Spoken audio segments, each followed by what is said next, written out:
I would like to announce that a quorum is present, the meeting is duly called, and a notice of the meeting has been posted in accordance with the Texas Open Meetings Act. The time is 6 p.m. The following board members are in attendance: Dr. Buddy Bonner, Allison Lasan, Catherine Sells, Sheila Taylor, Michelle Alcateb, Dr. Stacy Barker, and Jenny Prosnick. I've asked board member Sheila Taylor to lead us in prayer.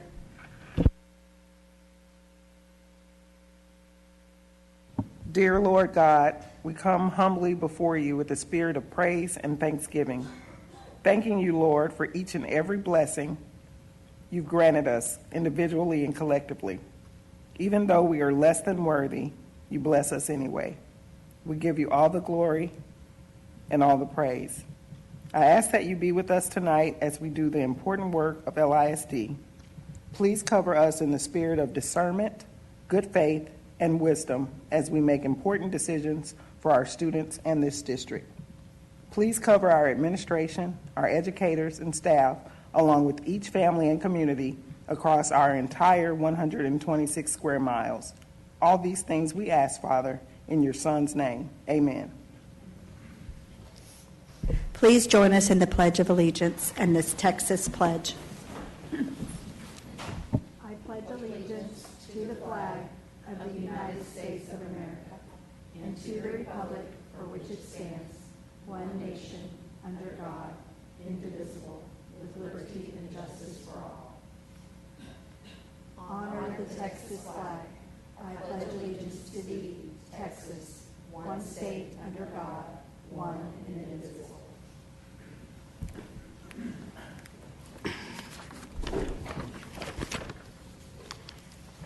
Ms. Alcateb, would you read our mission statement?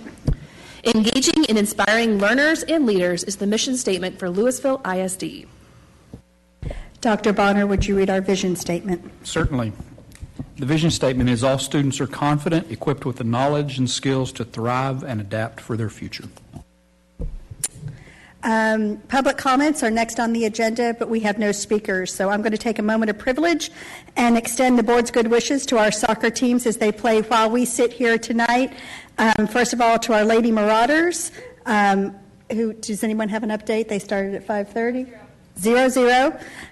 The Lady Hawks, the Gentleman Hawks, and the Gentleman Jags. So I want to extend them good wishes, and you might get updates as we move along with tonight's meeting. So first up, we have our discussion items. The Chief of Schools report, Ms. Litchfield.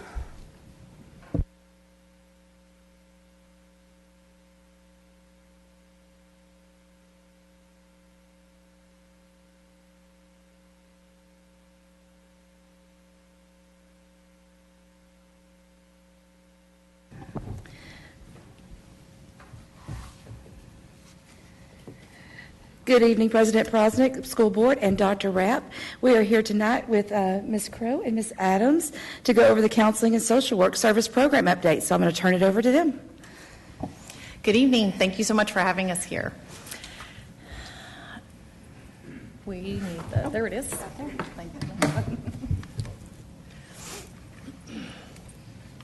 Okay, there we go. When we think about being the one in the Counseling and Social Work Department, we have several principles that we look to. One of those is that we believe that people are doing the best they can with what they have. And what that means is that in the hard places, we still have to look for successes. We also believe that we meet people where they are, knowing that sometimes it is stepping into that very hard place so that that person doesn't feel alone. We also operate from unconditional positive regard, meaning that with each person that comes into our office, we have an intentional positive presupposition. And then finally, we hold space with people, knowing that sometimes just holding that space and being present is all we can do because there's a whole lot that we know we can't fix.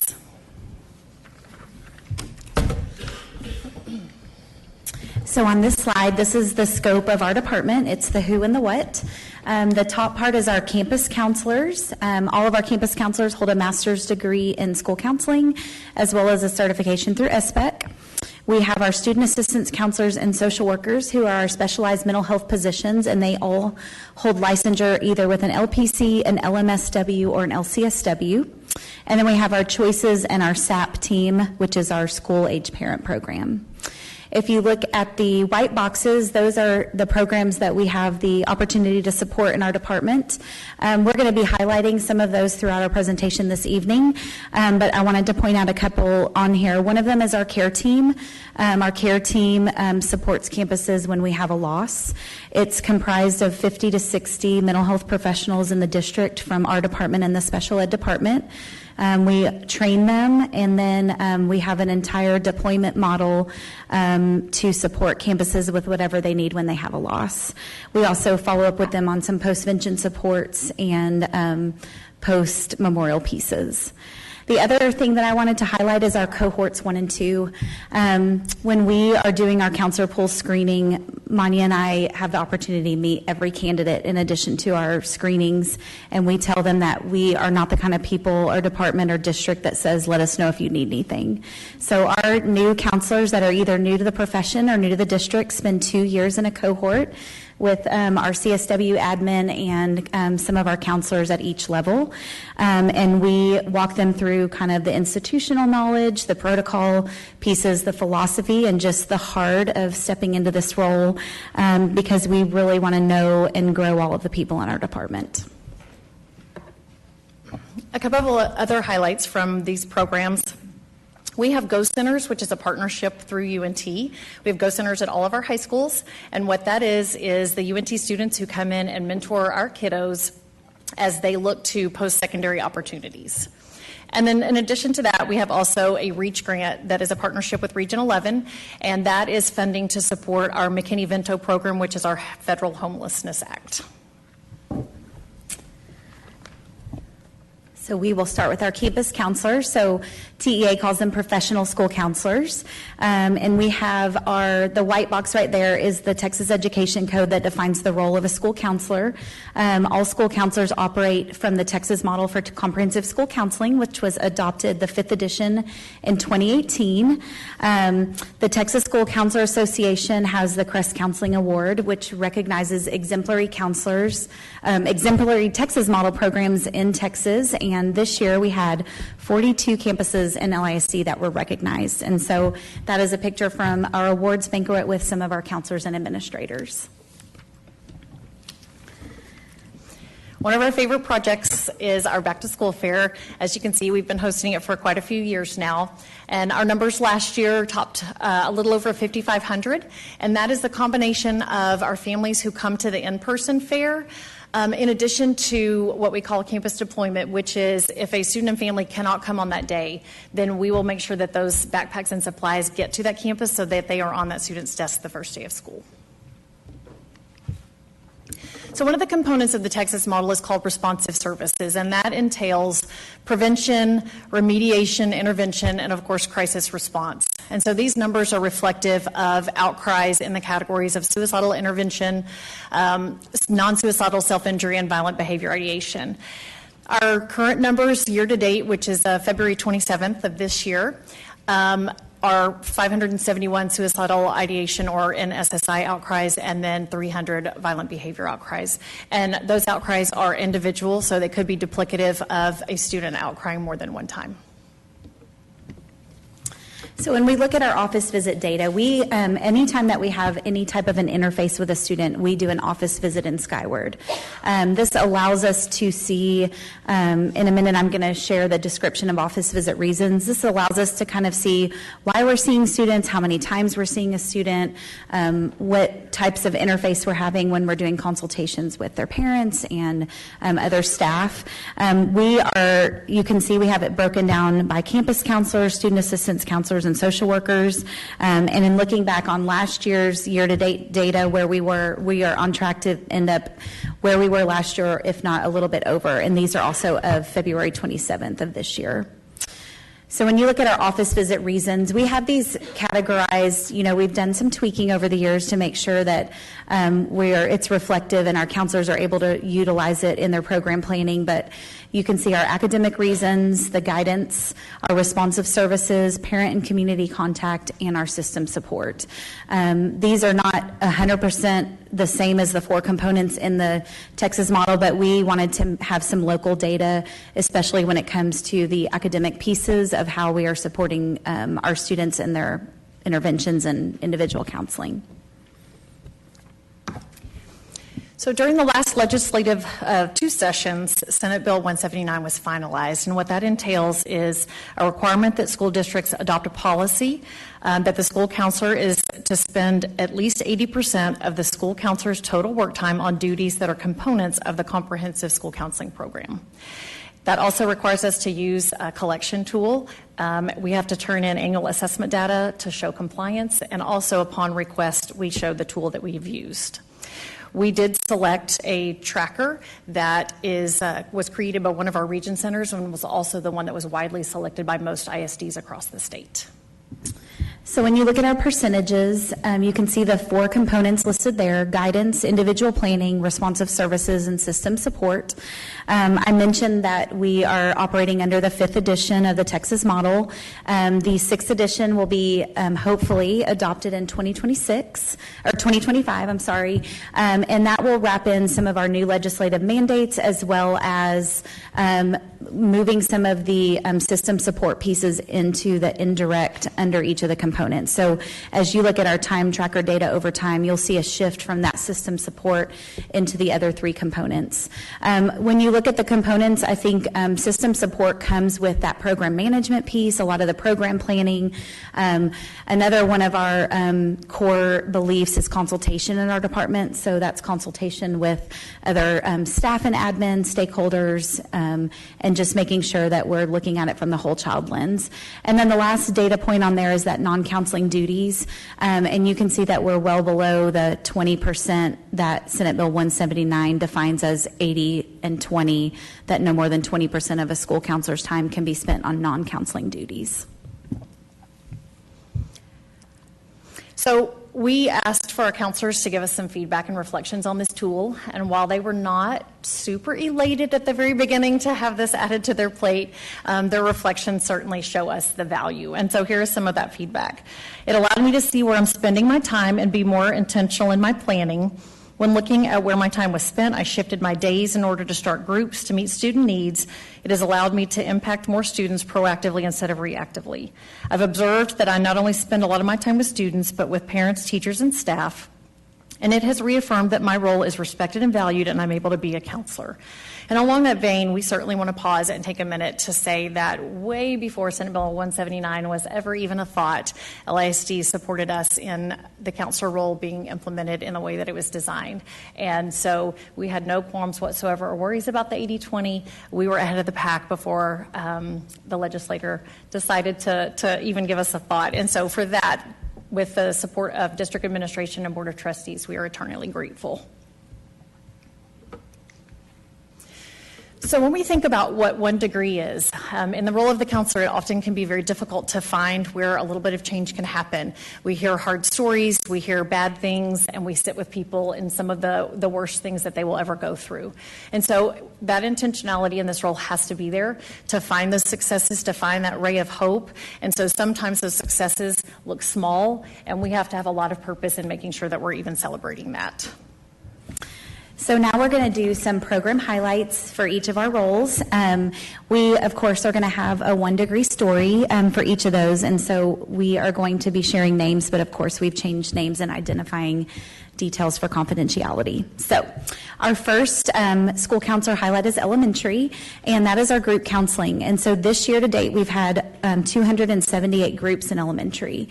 And they are prevention and intervention, and they are very needs and campus-based. So you can see up there, you've got a lot of our groups are grief groups, coping skills, new students, anxiety, friendship, academics. Our groups are very experiential. The purpose of them is to build skills, to further student connection. And the word co-leading is up there because many of our groups are co-led between the campus counselor and one of our student assistance counselors or social work team. And so our 1 degree story for this one is Tyler, and he's a 3rd grader, and he was in one of our Lego groups this year. And you might say, what is a Lego group? Our kids are super hands-on, and so this is a building blocks group, so they talk a lot about Legos and building. And so at the beginning of the group, the SAC asks all of the students, tell me what you think about yourself. And his 2 comments were, no one listens to me and I can't do anything right. So at the end of the group, they always ask, what is your learning? What do you know now? And our SAC said that without pausing at all, he looked at her and said, I am awesome. So that is our 1 degree story. When we look at middle school, we want to highlight wellness expos. So we've been doing wellness expos at our high school campuses for the past couple of years. And what that is it's typically held in the gym or cafeteria. It's incredible community engagement. We have community partners come in and set up tables and have make and take stations. And this year we really worked on expanding them to all middle schools. So all of our middle schools have had or will have a wellness event this school year. It builds staff support. Our staff is engaging. It's very rooted in student learning and hands-on. Our middle school has had a focus on bullying prevention and kindness embedded into those, and it's really about skill building. And so our 1 degree story for this one is a teacher, Mrs. White, and she went to the wellness fair and was visiting all the stations. And about a week later, she went to her campus counselor and she said, I popped into the wellness fair to see what my kids were learning. I had no idea that I would be the one taking this back to my life, my teaching, and my classroom. So our high school highlight is in our substance use prevention and intervention category. All of our high schools have held fentanyl panels this year, and that has been in collaborative with law enforcement, DEA, and health professionals. We have had 156 families go through our HOPE program, and what that is, it is a substance use intervention program, and it has 3 sessions for the parent and 3 sessions for the student that happen at the same time, and they learn skill building and things related to the triggers for using substances. Our 1 degree story for HOPE is about Donna and Mandy. Mandy was caught with a vape at school. And after the 3rd session of HOPE, her mom came up to the counselor facilitator and said, if I'm being honest, I didn't want to do this at all.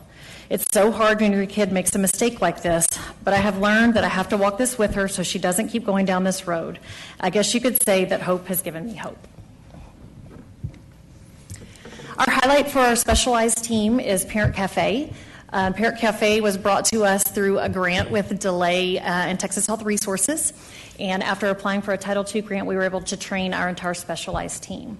So it is through Be Strong Families. And the purpose of Parent Cafe is to equip them with the skills to support resilience, increase protective factors, and just build community. And the research from this model has shown that with these factors put in place, that school engagement dramatically increases. So the story for Parent Cafe, 1 degree. Linda said, I was so afraid to do this, but I was also tired of feeling alone. Parenting is the hardest thing I've ever done. I found a place where other parents feel the same, and now we have each other. And our last program highlight actually comes from our career centers. We worked with our technology department and our career center counselors at the beginning of the year on developing a personal graduation plan that is specific to any student attending Tech East or Tech West. We are working on moving that into Skyward so that it will be available in family access next year for all families. Our goal, of course, is to increase CCMR and students completing their pathways. They utilized individual and small group meetings kind of based on the program and the needs of the students, and they categorize them as completers, concentrators, explorers, and participators. And in the fall, they were able to meet with their students prior to high school registration, and then they were communicating with the campus counselors and CTE liaisons on what their next steps in that pathway would be so that when they had their meetings with their students. So you can see our data here that we have, each of the campuses has had over 1,000 PGP meetings with students this year. And so our 1 degree story here is Matthew. Matthew is a junior, and he has kind of ambled through high school. You know, his counselor consistently tried to engage him, but he wasn't in a sports or in an athletics program.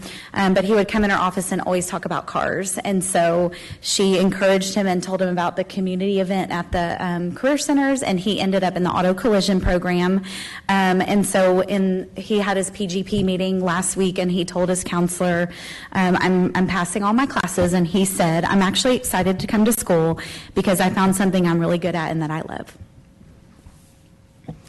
So as we were sitting down to kind of corral all of this information, we had to ask ourselves, of course, about our why, which always points back to a student.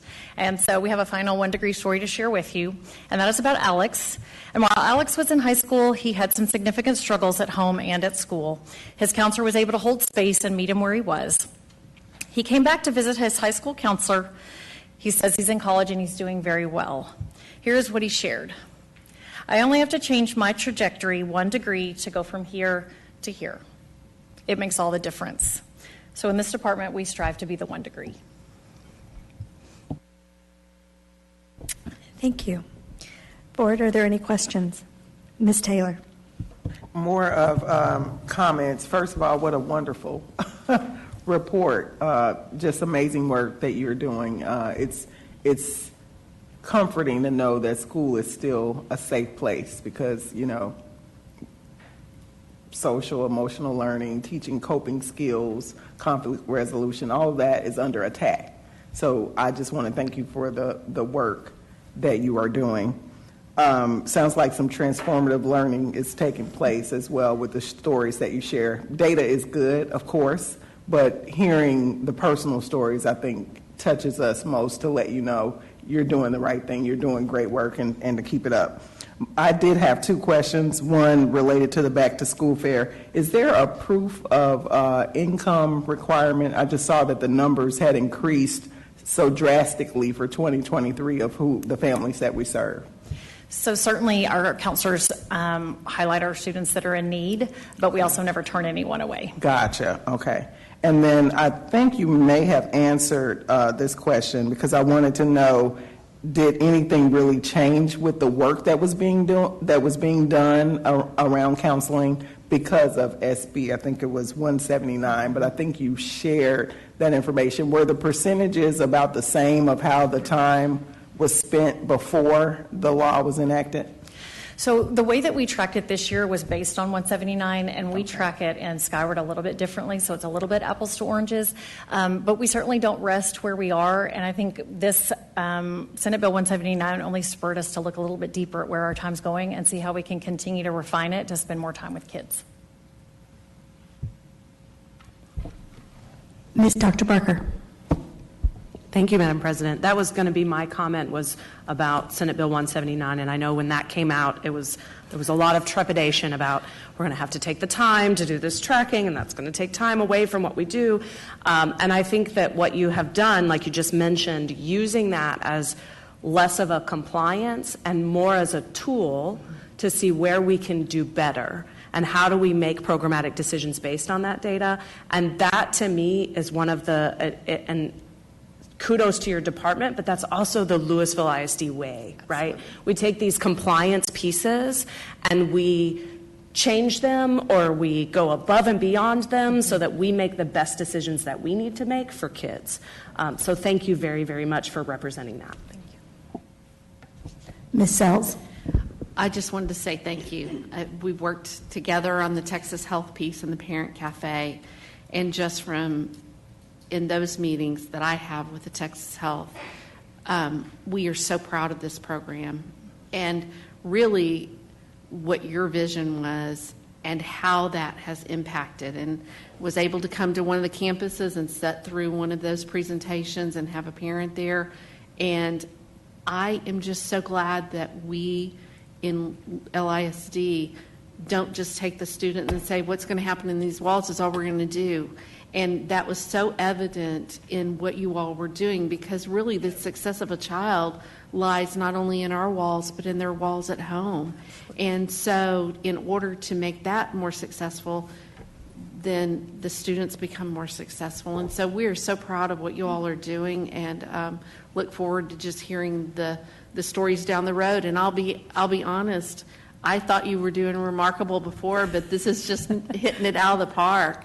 And just know that when you go and you talk to the counselors that work for LISD, that this board, we appreciate and we acknowledge what they did to get to where they are and what they do on those campuses every day. And so thank you. Thank you very much. Ms. Alcatin.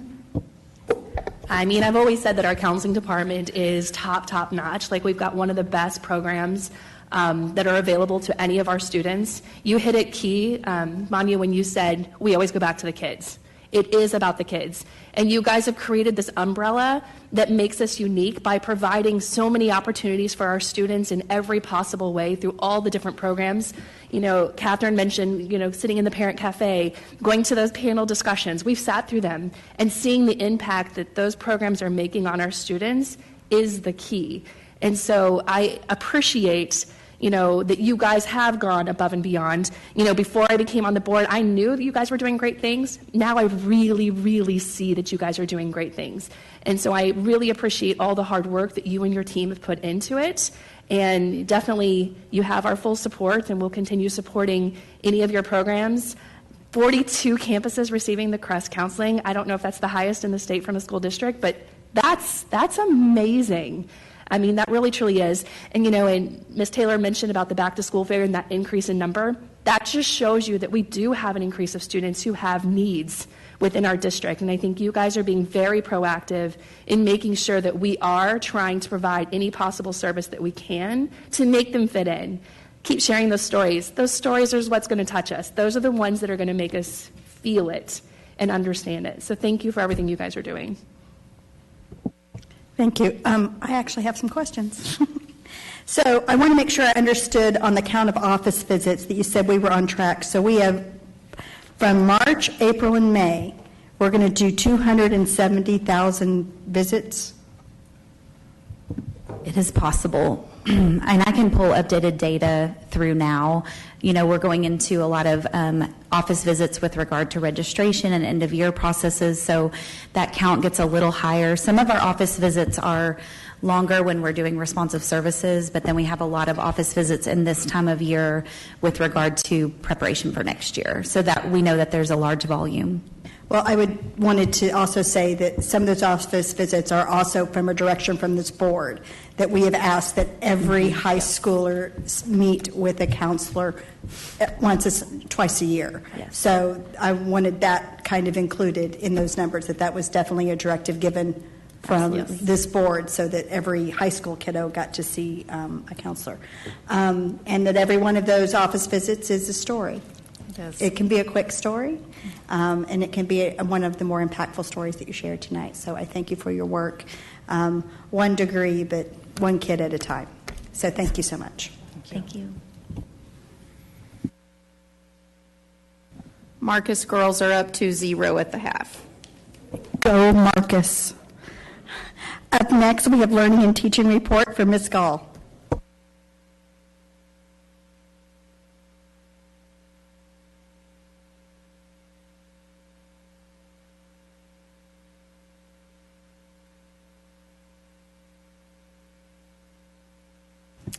Good evening. Good evening. I'm going to welcome up Renee Martz, Jason Cooper, and Jennifer Beimer. Thank you, Madam President, members of the board, and Dr. Rapp. We are here to present one final discussion item regarding IMTA and Proclamation 2024. Jennifer, I'm going to let you advance that slide for me. And just for your recall purposes, this is the Proclamation 2024 that was issued to address K-5 science, 612 science, and then several of our CTE courses. And those revised science TEKs and the CTE courses, those things would be implemented in classrooms for the 24-25 school year. Okay. Good evening. I'm going to start with just talking about our recommendation process. So we had instructional materials committee that were formed at the elementary school level, middle school level, and high school level, and they met separately, and they worked together to analyze and discuss the comprehensive data that was submitted from the science teachers, the community feedback, and then their own feedback that was provided throughout the process. So data was used to prioritize options, and by working together across K-12, so this is elementary, middle school, and the high school courses that we were looking at that Ms. Gall mentioned, we're able to maximize our available funding and recommend a high-quality resource that is affordable and meets our district needs. So with that being said, our recommendation based on cost analysis and input data from multiple stakeholders, including campus staff, community, and the instructional materials committees at all those levels. The following instructional materials are recommended for adoption for a 4-year term. So K-5 Science, SAVIS, 6-8 Science, SAVIS, and then the courses Biology, Chemistry, IPC, Physics, also SAVIS. So because of this comprehensive K-12 purchase, this allows for significant savings from the vendor since we're doing K and above.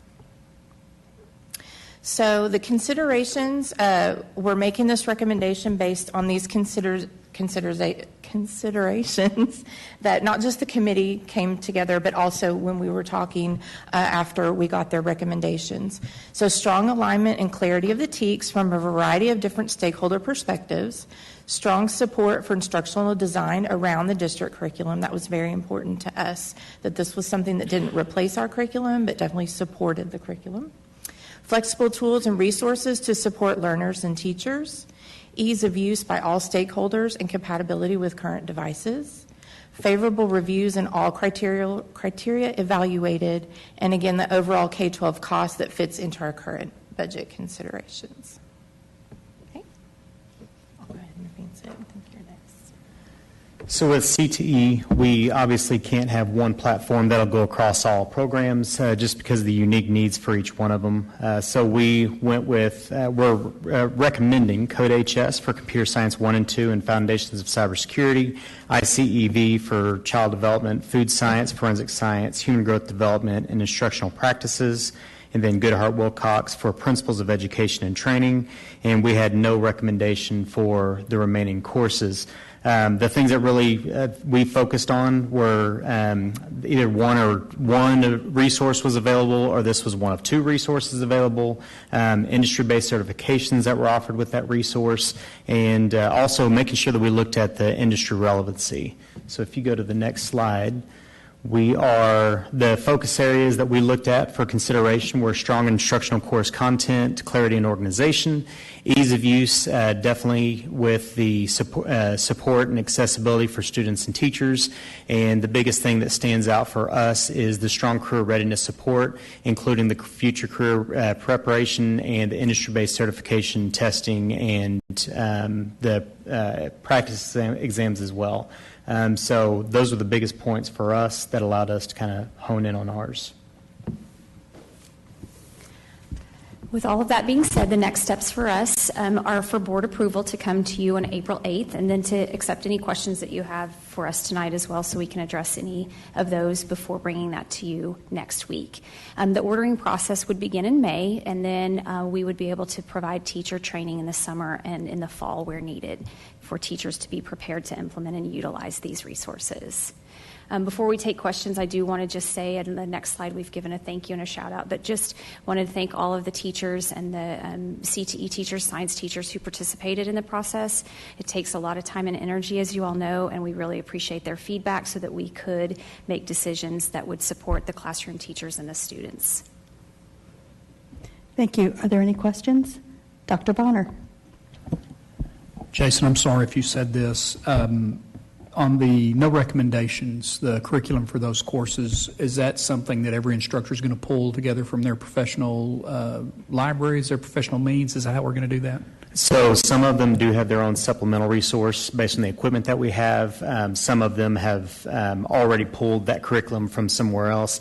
Honestly, there were a couple that really just didn't meet the needs that what we have. So there was, and I can get you specifically what the no recommendations were and the reasons for it.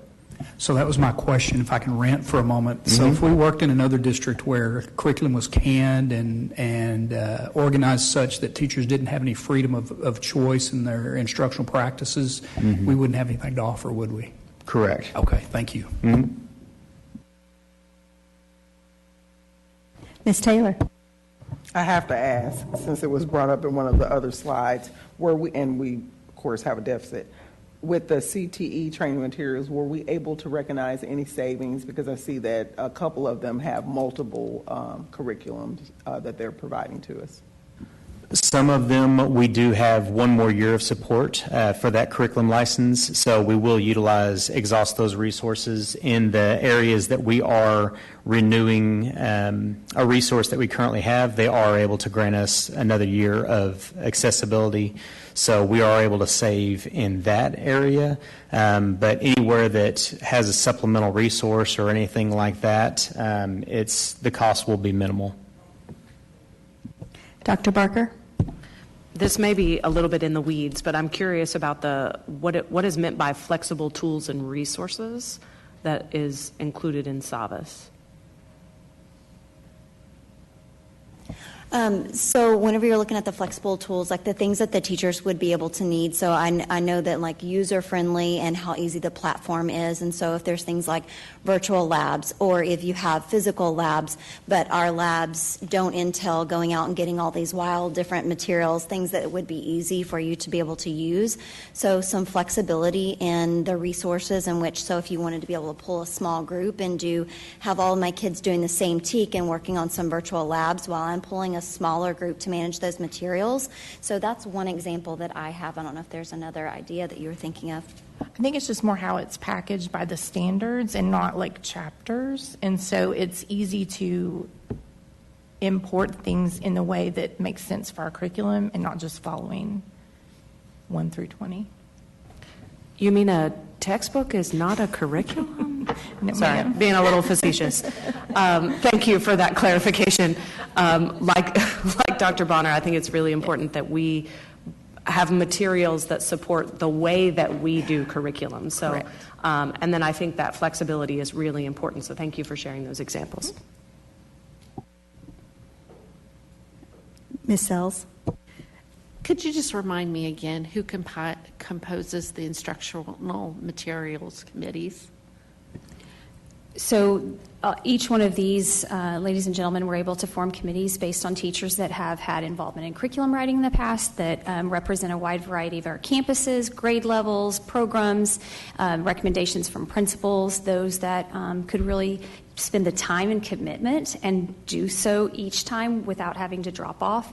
So there are a variety of factors that went into making those decisions, but representation from across the district and grade levels. Wonderful. So really experts in what they're doing. Absolutely. So, okay. Just wanted to make that note. And then you said adoption of 4 years. Will we be paying for this up front, or will this be a renewable every year? And that savings, will it be yearly, or will it just be that first year, that sort of stuff? That's a great question. The costs are published out by the state through when the adoption goes into play. But one of the things that we were able to do was to work into the contract over 4 years that half of it would be paid with the biennium funds currently in place, and the second half would be paid with the next biennium funds, which helps us to spread it out and gives us a cushion for any needs that come up next year.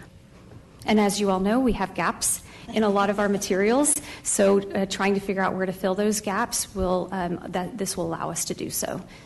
Perfect. Thank you for those answers. And then Dr. Bonner stole my third question about explanation of the no recommendations, but I understood, just wanted a little clarification, and thank you for that. So I only went through, I think, a couple of the things. I did not go through all of them, and it was I was there for 2 hours, and so I can only imagine how much time our teachers took, and I thank them for their thoughtfulness and their intentionality. Could you explain a little bit about how it interfaces with Canvas? Because that was a question I had when I came in. Is like, how does it work with the platforms that we already have, and so that you didn't have to use the entire block of the TEK, you could just use parts and. Yes, so part of the presentation that they did, the vendors actually were able to come in and do their presentations for the committee. And then we also had representatives from technology. I know Kathy Fields and I sat in rooms and we tested different things out. And so they've created some different videos and things that are training materials to be able to see how does it easily be able to upload. If a teacher is needing to put in one of those virtual labs or something for them to be able to see and to be able to grade it, or how a student can be able to submit those things. And so there were some pieces that we were able to have them present to us to show the ease at which it would be able to integrate with that. And they've reassured us for those, and those are some things that we've checked on the back end as well for that compatibility. As you know, I was not compatible on my iPad. Yes. Mr. Cooper, does it work the same way for the CTE as far as Canvas goes, or is that completely something that is just supplemental? We did. We included the digital learning team in ours as well to make sure that Canvas integration. We also, one of the resources that was not chosen was because we weren't able to fully utilize the test generation, so that basically wiped it out on our end. So we went through the same process for Canvas. All right, thank you all so much. Really appreciate the work. Next up, 2017 bond program. Dr. Rapp. All right, well, I'm going to bring up Brian and Randy. And one of the things that you'll notice on the 2023 when we get there is, we didn't get it on the 2017 slide, but I'll go ahead and talk about it, is the INS bucket for both any time that we bring bond dollars and talk about bond forward, and you'll see this on our next slide presentation. You'll see INS there versus M&O for the M&O budget. So we're going to do just a brief update on the 2017 bond and give you just a quick update on funding and where projects stand. All right. Thank you, Dr. Rapp. Good evening, President Prosnick and the board. So it is that time again for a 2017 bond update. This will look very familiar to you. This is the same format we've used for a number of years now, actually. So quickly on the construction side, I left a couple of slides in here that are just good reminders. Anytime you see substantial completion, again, means the project is substantially complete, can be used for its intended purposes, but it has not yet been closed out at the board level. So when you see things as closed or final completion, those have been to the board for completion. And then again, another great slide to kind of keep in there as a reminder. Typical project costs include not only the GMP or the construction costs, but also soft costs as well, which you can see just a list of some of those items there. So looking at year one again, these are all closed out. They've all been back to the board for closeout. Same with year two. Year three, we have one project, Flower Mound High School 20-year refresh. This one is substantially complete, so back to that slide I just mentioned. We've been trying to close this one out for a little while. We're working with Core Construction to get the financials reconciled, and our goal is to get that to the board next month. On year four, we have one project as well, Core Construction working on Wellington. We actually did some above-ceiling cleanup during spring break, and that work is now complete. And again, our goal will be to try and get that to the May board for closeout. And then year five, you'll see Lakeview Fire Alarm and Lamar electrical upgrades. Those are both substantially complete now. They were tied together as one GMP package, so we're, again, trying to get those to the May board for closeout. And then two ongoing projects. We have the Colony High School multipurpose press box replacement and fiber installation. That construction is ongoing, and that multipurpose facility is set to be complete this summer. And then the Tech East Addition renovation, we had our groundbreaking there last Thursday, so we're very excited for that project. And that's the final project of the 2017 bond as far as construction goes. All right, I'll cover the safety and security projects. If you recall, on the safety and security list of projects, they were managed by new construction, safety and security, as well as technology. And all the list of projects that we had included in the 2017 bond are complete, and there is no remaining budget savings. As far as technology, this should look familiar. The 2017 bond had basically two big categories. One was in the area of devices. The other one was really in network and infrastructure. The total cost in those areas was just over $99 million. On the student device list of projects, all of these projects have been completed with the exception of the shared device standard. If you recall, we brought a recommendation to the board that was a phased-in approach. So we did phase one, and we've just ordered some equipment for phase two, so we're expecting an additional phase where those funds would not be encumbered yet. And then in the area of network and infrastructure, most of the projects on this list are done with the exception of our data center network refresh, which we talked a little bit about last month, where we have equipment that we bought and installed as part of the 2017 bond. We feel like we can get more life out of that, and our licensing and support is needing to be extended, so we're going to bring an action item to the board for that in April and May. And also I have the WAN is wide area network fiber ring equipment. This is, I put in here, previous action has been taken, but the project's not complete yet. Our team is working on that. I think we're actually still waiting for one more part, but that project is underway.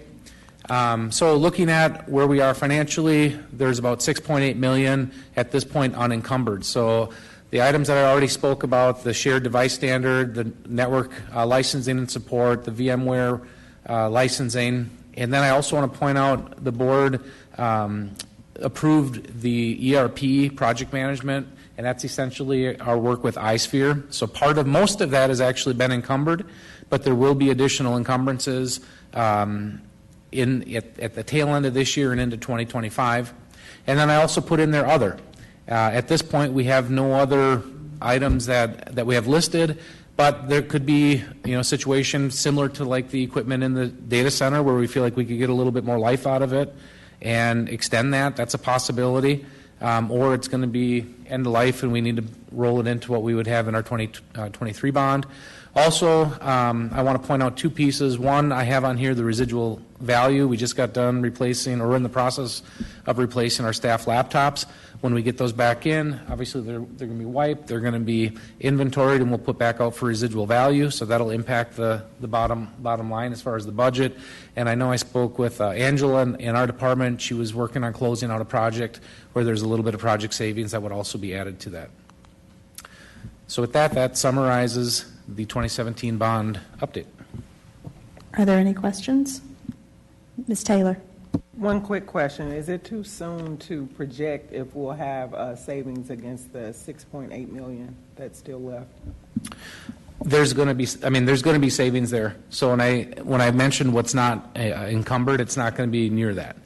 There's going to be significant savings there, and then in that other category, it would be I would think a small, maybe a few $100,000 encumbrance if it comes up. So I think you're going to see a sizable savings there. I would, if I'm just throwing a number at it, probably somewhere over $5 million. And just a reminder, that's INS money that cannot be used for day-to-day operations. Any other questions? Thank y'all so much. Well, I messed up. So you get to go sit, and then you get to come back up because I skipped Dr. Green and technology and learning because my questions I'd written over it. So you'll get to go sit, and you'll get to come back up. We'll still be here. Dr. Green. Thank you. Thank you, Ms. Prosnick. Dr. Green is coming up with Kathy Fields, Julia Solnick-Frazier, and then I just had Jane Germany. I had to look at her. Jane Germany, who's going to be presenting about our technology and learning tonight, and they are going to be sharing with you the new technology application TEKS that will begin for implementation in 24-25. So first, my apologies for skipping. My scribbling went over your item, so looking forward to it. So as Ms. Gall said, we're here to share our spring update of technology and learning. And so technology integration in with teaching and learning is guided by the Texas Essential Knowledge and Skills. And we have technology application TEKS that guide how we integrate the use of technology with the core content. And so the current technology application TEKS that we use were adopted in 2011. And in 2022, TEA adopted new technology application TEKS that are going to be implemented in the fall of 2024. So tonight we wanted to share with you an overview of what those new technology application TEKS include and how we're planning to integrate them within the content areas. And before we begin with that, I wanted to share a little context of how our digital landscape has changed since the current technology TEKS were adopted in 2011. So in 2011, Siri and Alexa did not exist. Also also, in 2014 was the very first time the state had adopted instructional materials that included an online component to them. Since that time, and you just heard from our colleagues in the core content areas on the new instructional materials that they are adopting, and every single one of the things that is up for adoption is online. And so that was 2014. Our 1 to X program that we have did not begin until 2012. And currently our state assessments are now going to be conducted all digitally. So the digital environment has changed a lot since 2011. But also, we have to keep in mind that these TEKs are for kindergartners through 8th grade. And our current kindergartners are not going to graduate high school until 2036. And so you've just seen how drastically our digital world has changed in just those 12 years. But that will continue to change as we are preparing for these kindergartners to leave our doors in 2036. So we're taking all of that context into consideration as we implement these new technology application TEKs. And so we're going to go through each of the strands and how that changes to our core curriculum. So the new technology application TEKs are organized into 5 different strands. You'll see digital citizenship, creativity and innovation, data literacy, management and representation, practical technology concepts, and computational thinking. Each grade, K through 8, focuses on a designated set of skills within these strands that will seamlessly integrate into the content areas. The 8th grade technology application TEKs serve as a benchmark for all students entering high school, where technology application TEKs are taught through more targeted elective courses. We're going to share a little bit about each of these 5 strands with you. So we reviewed the digital citizenship strand with you all in November. This strand, students will learn to manage the impact of their online presence, practice responsible behavior when using digital tools and resources, and learn to become a socially responsible digital citizen. The new technology application TEKs have a continued focus on laws and ethics, social interactions, privacy, safety, and security. And as a result of our work in this strand, all of our LISD campuses are Common Sense Media recognized schools, and LISD continues to be a Common Sense Media recognized district. In the next strand, creativity and innovation, we will see students using the innovative design process to solve authentic problems and create artifacts to showcase solutions and learning. This strand supports the focus of powerful productivity in LISD and utilizing our iPads to design, create, collaborate, and produce authentic work. And that chart on the left, you can see that the emphasis on student innovation is evident in the TEKS language, which uses the words create 34 times, product 14 times, design 40 times, and collaborate 16 times. This is an 8th grade science example created with Apple Keynote. In science, the student is expected to diagram the flow of energy, which is in TEKS 8.12a. In this sample, the student integrated technology applications TEKS 8.3b, which requires the student to implement a design process and to build a digital model of a concept. As you can see, the animals are disappearing from the screen as they are eaten by larger animals. The student intentionally used the animation tools in Keynote.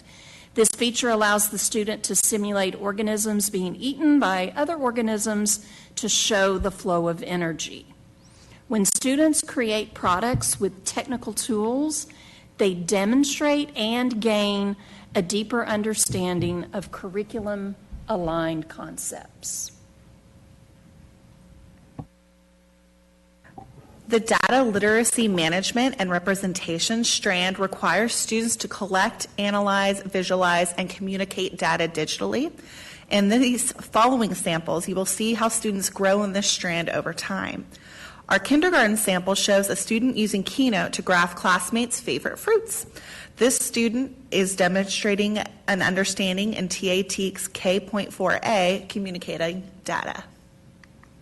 I know because more people chose apples, and 4 people chose more apples, and more 4 apples is more than 2 bananas and 3 oranges. I agree. By 8th grade, students are expected to use digital tools to analyze trends and predict possibilities in data, which is TEKS 8.6. In this sample, the student has analyzed financial data to create a budget with a defined salary. The technology application TEKS are not taught in isolation of the content. The kindergarten sample shows Math TEKS K.8a, where the students are expected to collect, sort, and organize data. At the end of 8th grade, secondary students are able to analyze situations for financial responsibility in TEKS 8.12f. Digital Learning implemented the use of typing.com for the 23-24 school year in grades K through 8 to ensure our students have the necessary skills to produce and respond online. Through targeted lessons that begin with our littlest learners, students practice correct keyboarding techniques, compare and select the most suitable digital tool to meet the learning goals, think critically about software choices, and troubleshoot software issues. The brief 5 to 7 minute typing lessons make a huge impact on student typing skills. The kindergarten students in this video are about 6 weeks through the program, and as you can see, they're already focusing on correct keyboarding techniques, including proper hand placement, posture, and keeping their eyes on the screen. The new technology application TEKS have increased the number of typing standards in all grades K through 8.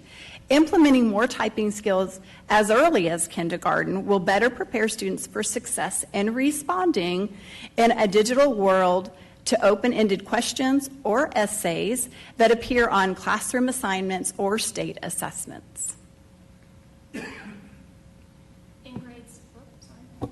In grades K through 8, computational thinking focuses on students' ability to break down the problem-solving process into 4 steps: decomposition, pattern recognition, abstraction, and algorithms. This strand begins in kindergarten with creating simple patterns, writing algorithms, and debugging solutions. Students develop these computational skills through high school that equip them with the necessary tools to program and troubleshoot robots effectively. This video illustrates students programming robots like Ollies, B-bots, EV3s, and Bluebots. You will notice students identifying simple patterns, making predictions, analyzing the sequence found in code, and using repetition to solve problems. Per TEA, districts have the choice of offering technology application in 2 different settings: a standalone course or by integrating the technology application standards into the core curriculum. In LISD, the K through 8 technology application TEKS are integrated into the core curriculum. This is an example of a support document we have created for teachers called a TEKS Clarifier. In these clarifiers, we have unpacked the new technology application TEKS to aid teachers in understanding the technology skills and ensure effective implementation. When you zoom in on this clarifier, you will see support for the teachers that include pictorial vocabulary in both English and Spanish, recommended digital tools, sentence stems, graphic organizers, classroom examples, workflow suggestions, and content alignment. As curriculum is developed, these standards will be implemented in the core content, making integration of the new technology application TEKS seamless. We are excited to share these resources with teachers this summer to equip them with the tools they need to facilitate student mastery of the new technology application TEKS. Board, are there any questions? Dr. Barker. Thank you, Madam President. I'm just curious about the support documents look really great. What does in-person support look like? I'm thinking about some of the other departments and their learning labs and observations and those kind of protocols. So what does that support look like? So our team consists of instructional technology facilitators, and they're deployed out in a job-embedded format where they go to the campuses and help teachers plan lessons that integrate these technology application TEKS into their content area. They plan with them, they model lessons with them, and co-teach with them. Dr. Bonner. Don't want to get lost in the examples, but those are really great. Jane Germany's known me a long time. I'm a really frugal guy, so that budgeting application, outstanding. Outstanding. And I really like the typing, the elementary kiddos. What grade level are we doing that? So there are typing standards for grades K through 8, Correct. And we are using typing.com as our platform for those grade levels. So Okay, we're starting it's in ribbon all the way up kindergarten. through 8? Yep. Okay, good. And then back onto the point, thank you so much for bringing, how you're applying technology applications to standard TEKS, right, for all those things, because it engages kids where they are, right? And so I just am appreciative, and I really like the example, so thank you. Thank you very much. I also really enjoyed the examples, and I think it does say something when we look at that our kindergartens will be graduating in 2036. Who knows what we will have in 2036. I know this probably applies more to high school, which I know are more specific courses, but I will ask, is there any exposure, especially more at middle school, to Microsoft Windows and things of that nature in our technology? Because that is something, of course, that we've heard. We're an Apple district, if you will, is that some of our kiddos go off to college and don't know how to use Excel. Yeah. So when we look at that productivity strand is not limited to Apple tools. We actually, in self-service, we load all the Microsoft's tools in there. And so productivity is not limited to Apple tools. Our team supports teachers on the Apple productivity tools, the Microsoft productivity tools, and the Google productivity tools, because in the collaboration realm, the Google tools are the easiest for collaboration. What we try to do is pair the pedagogy to the tool. What are you trying to achieve, and which tool is the best one? And Apple is not always the best one for each pedagogical application. Thank you so much for finding the right tool for each kid and for each process. Appreciate it. Thank you all so much.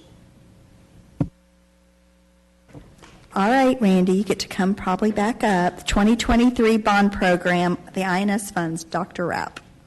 All right, thank you, Madam President.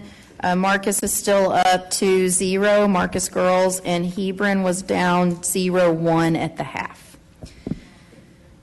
Okay, so yes, we, in this 2023 bond update, we're going to cover the topics of digital marquees, our fiber ring expansion, and campus sound and paging. And we'll say it several times tonight, but this is specific to the bond funds that were approved by the voters in November, this update, and they are the INS bucket of funds that we work with to implement these projects.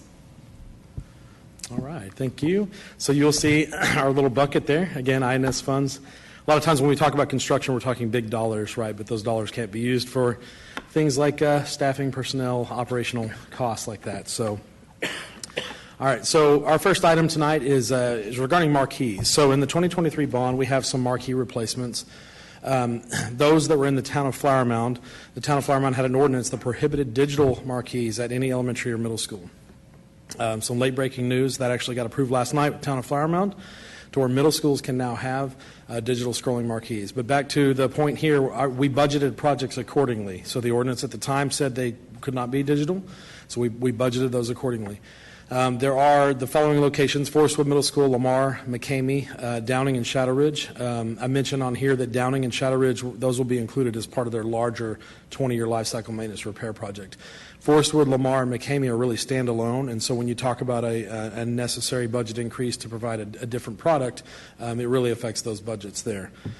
So some pictures real quick of those three marquees there, Lamar, Forest Wood, and McCamey, so you can kind of see what we're talking about.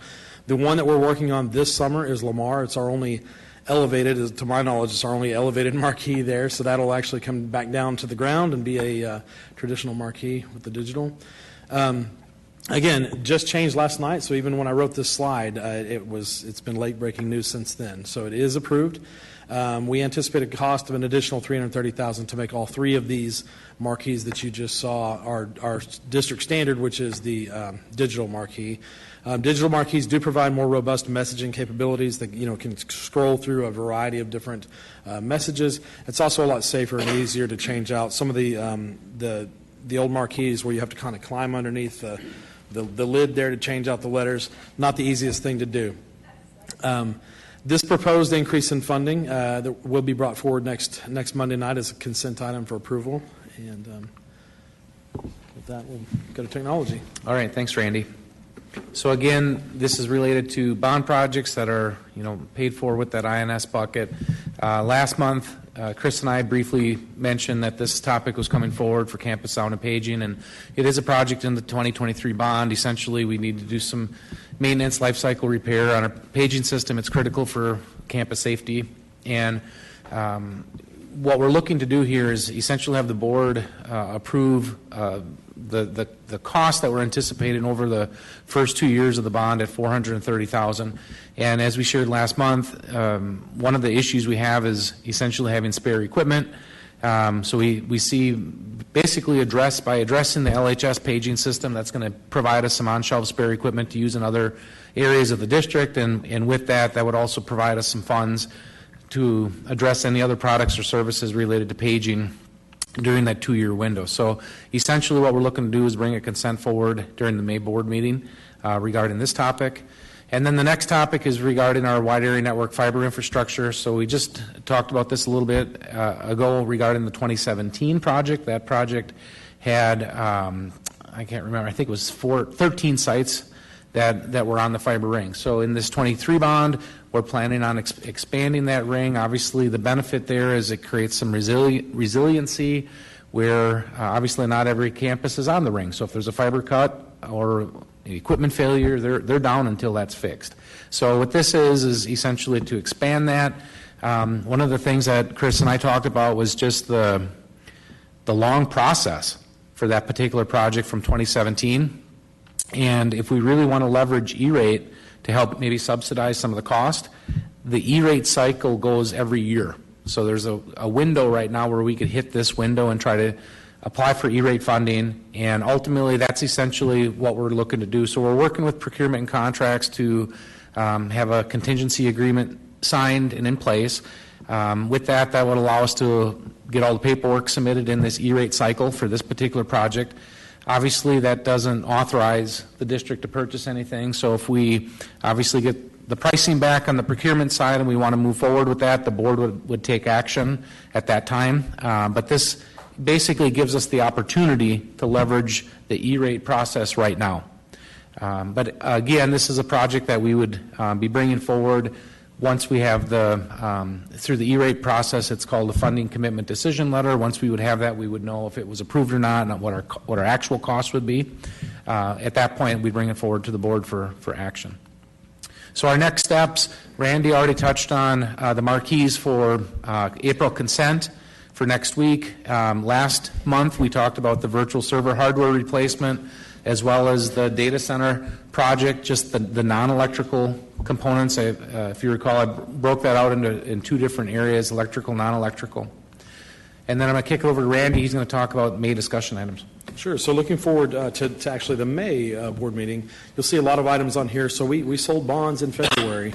There's been a lot of work that's been taking place. This slide here is the culmination of a lot of hours of our construction team, our design partners, and the procurement office here. You'll see several of these. These are a combination of CMAR jobs, the JOC projects we brought forth, as well as CSP.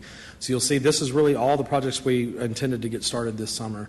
We are going to make one change. I think the ERS project we're actually going to bring to June, but the rest of these we are still targeting the May board there. In May for discussion, we're also planning on bringing a discussion item around classroom AV refresh. That's a project in the 2023 bond as well. We have a couple options to consider there. And then May consent, I'm going to hand it back over to Randy. Sure, it's the same list of projects, and then we'll bring them as discussion at the work session. We'll bring them as consent at the regular meeting. Since I didn't go through the list last time, I'll go ahead and mention some of these. We are going to plan on doing these CMAR approvals for the remainder of the first cell projects. We have I mentioned ERS will actually come to June. We have playgrounds and shade structures, marquees, bleacher replacement at Arbor Creek Middle School, flooring replacement, casework replacements, and track and field lighting. So a lot of work has gone into these projects here, and those will come back next month. Also in May on the technology projects, our data center UPS hardware replacement, the electrical portion we'd be bringing in May, our enterprise backup system replacement, which we've already discussed, as well as the security camera storage, and as I just mentioned, the campus sound and paging would be coming as consent in May. Y'all are busy. Are there any questions? And I think that's it, right? No. So my only question is, what's the lifespan of a digital marquee? The digital, 15 years. 15. I'm wondering where we were on that 20-year Right. cycle. Right. All right. Thank you. All right. Thank you. Marcus Girls Advance, congratulations. They won 2-0. Regionals, right? Very good. Next up, we have the finance report given tonight by Dr. Rapp. All right, thank you, Madam President, members of the board. I'm going to bring up Kim and Alberto to come up and do our child nutrition update. We're excited to hear from you all. Thank you so much for preparing the update for this evening. And thanks again for attending all of the student advisories. I gave you all a shout out, as you know, during my superintendent updates, but you all attended all 5 feeder patterns, elementary and middle, and I'm just so thankful for you hearing student feedback. Absolutely. It was a lot of fun, truly. He will mention that here in a little bit, too. Yes, I will. So good evening. Thank you, Dr. Rapp, President Prosnick, and members of the board. We appreciate you giving us some time tonight to talk over our program. And I wanted to start by talking over the big topic that has been in front of you quite a few times over the past few years, our excess fund balance and our 240. So kind of want to provide a little bit of a brief history to start out, take you back to September 2020, back during the COVID times. Our excess fund balance, if we had any, we had a little bit at the time, was completely wiped out. If you remember, we were paying our folks still at that time, but our service styles were completely changed, so kind of wiped out that excess balance there. And then fast forward to September 2021, that's when that COVID funding really started to show up in our funds through various avenues with TDA and really kind of adding per meal reimbursements and supply chain assistance funds, different things like that. So those started to kind of add up there while our expenses, of course, stayed a little bit lower. September 22, we racked up to an excess fund of $7 million. Great problem to have. So at that point, we are required to let TDA know kind of what our plan is to spend some of that down. So worked very closely with various people across the district, our finance department, facilities, and procurement to really identify what we can do with those funds to also help the general fund and alleviate things, while also really putting a lot of those dollars towards reinvesting in our child nutrition fund and making it great too. So in December 2022, we submitted our ideas for that excess fund down, our spend down plan, and that was approved by TDA. And it brings us to last year, still dealing with a little bit of, or a major excess fund at $7 million. We've been working through compliantly procuring things with TDA guidelines in mind, and then working through a lot of projects with construction and maintenance again. And we're so thankful for their help, and especially our kitchen techs the past couple of years to identify what do we need and what would make our program better out there in our kitchens. So those projects are finally really up and running. You were gracious in approving some purchases, and TDA is always looped in on each of those purchases too. So we are glad to say that we have completion dates for the remaining projects for August of this year. So we are glad to say we're not going to have so much of a good problem. We'll be back down to about $1 million projected for this year's finish. So the next slide tells a similar story, but you can really see how revenue has been outpacing expenditures here over the past few years, but we are catching up. So your 2021, again, we're at a break even. That's really the Texas Department of Agriculture's expectation of our program, of course. So we were, right where we needed to be then, but then again, you can see that bar really move in 21-22 with our increased revenue rates. Down to 22-23, again, meals aren't free anymore as of last year, but they would continue to provide additional funding per meal. So we're making some headway with expenses, increase through our plan, and then some, different things with our staffing rate kind of catching up. You graciously approved some raises for our folks and some incentive plans, which really helped us get to where we need to be to increase that. So bringing us to 23-24, you can see finally our expenditures are projecting to be a little bit further to kind of spin down that chunk of our plan there. So again, this summer you'll see more serving lines, kitchen equipment, and the cafeteria furniture. We're assisting with some of that purchase as much as we can compliantly this summer as well. So we're excited to have this problem. We get to reinvest in our program, but again, I know we're getting it back down to where we're at a more comfortable level. So with that, I'll hand it over to Mr. Garcia to share more about the great things that we're doing in our program. Awesome. Thank you for having us today. The first topic I would like to discuss is our staffing levels. Thanks to the board-approved market adjustments that we completed a couple of years ago and some retention incentives, we've been able to significantly improve our staffing levels year over year. In January of 2023, we were at 30 open positions. In January of this school year, we were at 17 open positions. Additionally, to help support cafeteria service management, we've also added 64 lunch monitors this school year. Thanks to our significant improvements in staffing levels, we have also been able to significantly improve our number of open service lines. In school year of 2021-2022, we had 41 closed lines. Last school year, we had 25 closed lines, and this school year, we are down to only 3 closed service lines. It is important to note that these service lines are only service lines, the ones that are closed for a la carte sales. Thanks to our improved number of open service lines, we have also been able to increase the number of students that we feed. The gray bar was the last year where we had universal free meal waivers in place, which is why you're seeing such large participation numbers. The orange bar was last school year, and the blue bar is this school year. So far, we have improved our participation by 326 breakfasts and 184 lunch per day to our students. To help increase participation, we have gathered a lot of student feedback as well. As Dr. Rapp has mentioned in a couple of our board meetings this school year, we joined her in multiple student feedback advisory sessions.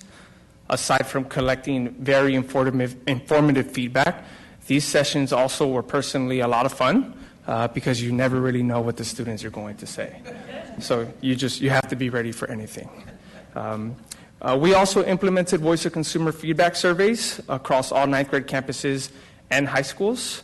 These posters are located in centralized areas of our dining space or nearby our service lines. The students can scan these QR codes at any point in time and provide their feedback. Some of the things that can provide feedback on are taste of food, freshness of food, variety of food, line speed, service quality, overall satisfaction, and there is an open-end section as well where they can provide some feedback there. So far, our best scores have been in customer service, thanks to the wonderful staff that we have out in the field, and taste of food. Our greatest areas of opportunity are variety and line speed. So some of the things that we have done to address this feedback, we've restructured some of our weekly menu offerings to improve our hot holding and speediness of service. Additionally, we've added more popular items to our menus and also removed items that were less popular based off that feedback. Even though we have gathered lots of feedback, we are still not done yet. Coming soon is our student viewpoint feedback survey, and this survey will help gather feedback from a larger population of students. While we're always trying to improve our menus, we do have some forces working against us. Looking into the future, USDA and TDA are looking to impose stricter nutritional guidelines on sugar content and sodium content. While these restrictions are based off of the most recent dietary guidelines for Americans, which are extensively researched, these restrictions will impact the flavor of our food. Overall, there has not been a final decision made on these restrictions.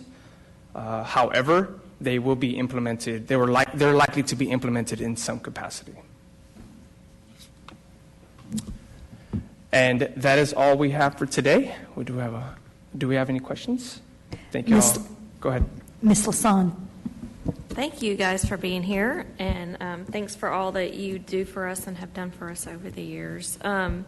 So I have a question about just sort of an idea that I had, and I can't remember if I think I've maybe have thrown it out to you, I'm not sure, but is there, because my son really enjoyed it whenever meals were free. You know, he just would, he didn't have to pack his lunch, you know, he just loved that, right?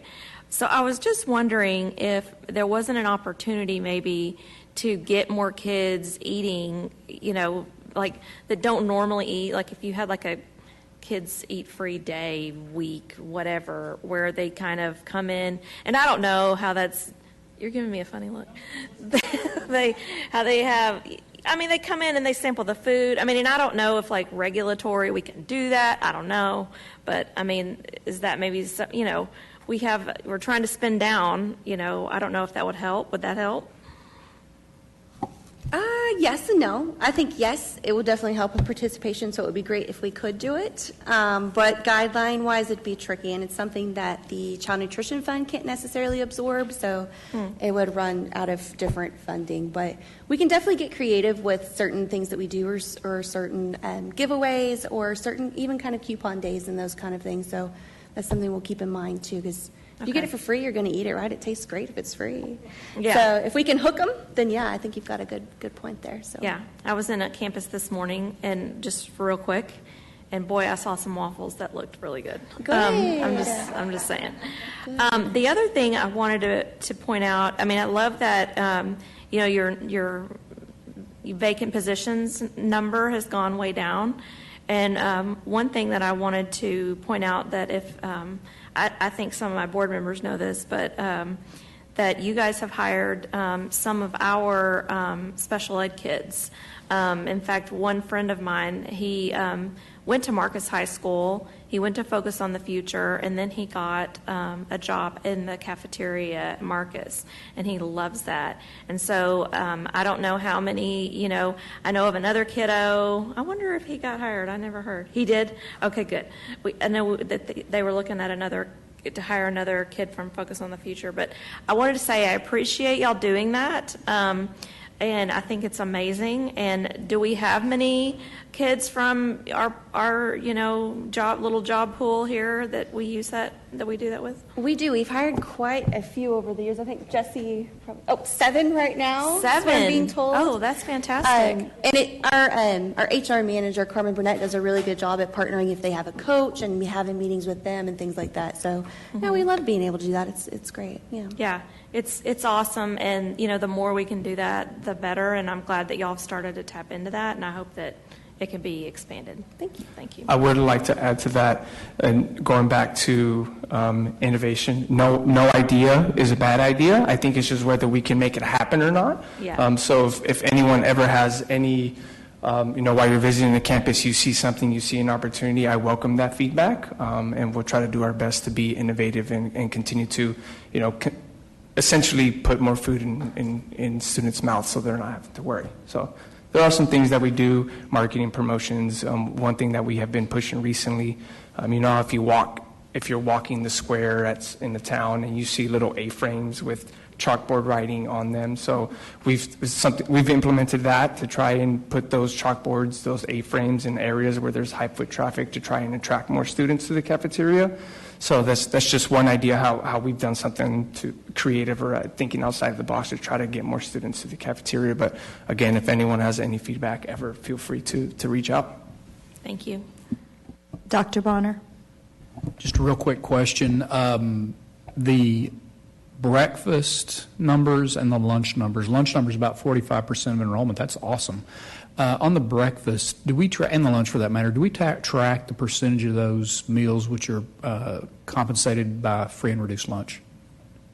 And if so, what is that percentage off the top of your head? We do track it. The specific percentage off the top of my head I do not have, but I can get it. I can get it for you. Severe need breakfasts that we serve are 91% of all of our breakfasts. Yeah, so I thought it probably was, and that's why I asked the question. Mm-hmm. And the question was, my kudos to you for taking care of those kids that need it the most. Bottom line, that's 90% of kiddos, 7,000 kiddos in this district wouldn't eat breakfast before they came to school. So thank you very much. Thank you. Ms. Sells? Yes, you brought it up, not me. So I'm wanting to know if you all have you all had discussions on asking us for another market level adjustment for pay this year? And you don't have to answer, but I'm just putting it out there. I don't want to know what your internal discussions are, but I just want this board, that's something we have to think about in terms of where we're seeing your numbers go down. In terms of open positions, we want to maintain that and even do a little bit better, and we don't want to lose. We've worked very hard in getting traction and getting those numbers where they are, and I would hate to lose traction on that. The 64 lunch monitors also, is that considered fully staffed for you all, or what is your idea? Lunch monitor. Sure. So each elementary school has 2 positions. So we are trying to keep those staffed as much as we can. We've actually been very surprised by a lot of the campus principal recommendations. We've had a lot of people through that door, and we hired a lot of those folks very quickly. So our goal is to have 2 at each elementary school to help with that, minus Lily Jackson. There's a little bit of a different program to eat in their classroom. But to your other point, each year we do collect, we create work with Tim to really figure out where we're at with the market. And so, yes, we'll gather that data, who around us is paying what, and let us know, are we still competitive? And if not, what we can consider or should consider. Perfect. And then kudos to going to the students, because they really are your end consumer. And if they're not going to eat it, it's not worth serving. Many of us have been in those lunchrooms and seen food go in the trash. And I was reading a statistic the other day about food waste in the U.S. And if we can be part of the solution of that being reduced, then I would love to be a part of that. I also had a question with the Texas Department of Agriculture. Are those new guidelines going to also be reflective in the snacks and the a la carte items that are offered then? So currently, the proposed changes are not related to the a la carte snacks. They're related to the general menu patterns. And some of those are sugar and sodium, and there's some other ones as well, but sugar and sodium being the 2 big ones. But specifically with the menu meal patterns, not smart snacks. Absolutely. Ms. Taylor? I had a question also about the lunch monitors. I wanted to know what had the feedback been from that program. And then I also wanted to know if you can remind me, were lunch monitors a part of the spend down plan? And if so, what happens now that your numbers are going back to a more break-even level? So they were not originally part of the spend down plan, but we do believe they're about $830,000 against our budget every year, or so far this year. So I believe we'll be able to maintain them for quite a while. I mean, at the point where we can't, we'll have to see what we need to do to tighten tighten up if ever needed. But Aramark does provide us a $1.2 million guarantee, so that's a great plus to that. And then for the, what was the other question? The feedback, what had the feedback? Oh, yes. Feedback for those. So it has been a process of learning for sure. How to hire, we've had to change how we've screened a little bit those employees. It's much more, I guess, behavioral based than our other cafeteria positions are, of course. So that's been a learning curve for us. So we've met with Lori and kind of her team to kind of bring to light what our training opportunities are there as well. So we've gone through, we've had a little bit of turnover in those positions, but there's always some folks that are ready and eager to do those. But again, we're doing a better job of providing some training for those too. Okay, and then one other comment, because, Mackenzie might be watching. I loved your idea. I like that your son is thinking ways to save you money. Mackenzie wants steak to be served at the at her campus, so I just thought I would put that out there because I know she's watching. Thank you for giving our students a voice, by the way. Absolutely. On the lunch monitors, ultimately, we knew one of our biggest concerns we were hearing from our elementary teachers was a lack of time during the day. And a lot of those conversations came up in staff solution groups last year, along with really looking at our long-range plan initiatives. And so I appreciate the opportunity to have those positions out there in order to help our teachers at least have some times where they're not on lunch duty. And I have gotten really positive feedback in many of my lunches with Lori's from our elementary teachers where they're fully staffed and able to take advantage of that. It definitely arose because of the conversation around a spend down plan, and when I talked to the elementary principals about it, I was very clear that this was not something that could continue for forever, but we knew that getting people time as long as we could go a long way. And so, I think that we'll just continue to get the feedback from our staff, and I appreciate you all working with Ms. Litchfield's team to take feedback regarding those. Ms. Alcata. The two questions I have already been asked. The a la carte, that was a big thing. My third grader loves the a la carte menu. And then about the 64 lunch monitors and what was your plan to continue that? Because it is a time that we're giving back to the teachers, so we are getting great feedback on that. And so I appreciate that we're trying to extend that. And then just kudos for asking the students and having those conversations about the food choices that we are offering. I have 4 kids in the school, so you can just imagine my RevTrack meal payments that go through every single month. And so I do appreciate that you guys are providing a nutritional food options for my students. And my 9th grader is part of that 9% of the breakfast who graciously gets it after football and soccer practice. They give them that option so they don't have to get it right before school. So we do appreciate that you are also making those accommodations for our athletic students and our band kids who are there early in the morning and still being able to have those food options. So thank you. Well, thank you again. I also want to say that I appreciate the either taste testing or preview that you have given some of the committee members who have come up here for meetings. I was here the night you did the pizza burger. It was with the Shack committee. Yeah. We sample either items that we're thinking about putting on the menu or items that are already on the menu with the Shack committee, and then we do little feedback surveys that we pass out with those samples.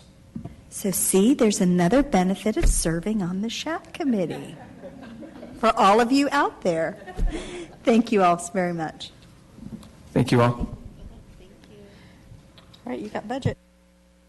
All right. Well, we are going to transition to fiscal year 24 budget update and fiscal year 25 budget forecast. And Ms. Lasane's going to come help me with this presentation tonight. And just a shout out for her, she defends her dissertation on Friday. So we're cheering her on to be called doctor at the end of this week. Yes. You all see me Monday night. All right. Well, tonight's discussion, we are going to give a fiscal year 24 budget update. We're going to talk about the fiscal year 25 forecast. It's very early for that, but we'll talk through some of our thoughts there and then close with the fund balance review. We'll hit all of these topics and then questions about all of it at the end. So just note if your questions fall into one of those three buckets, if that makes sense, okay?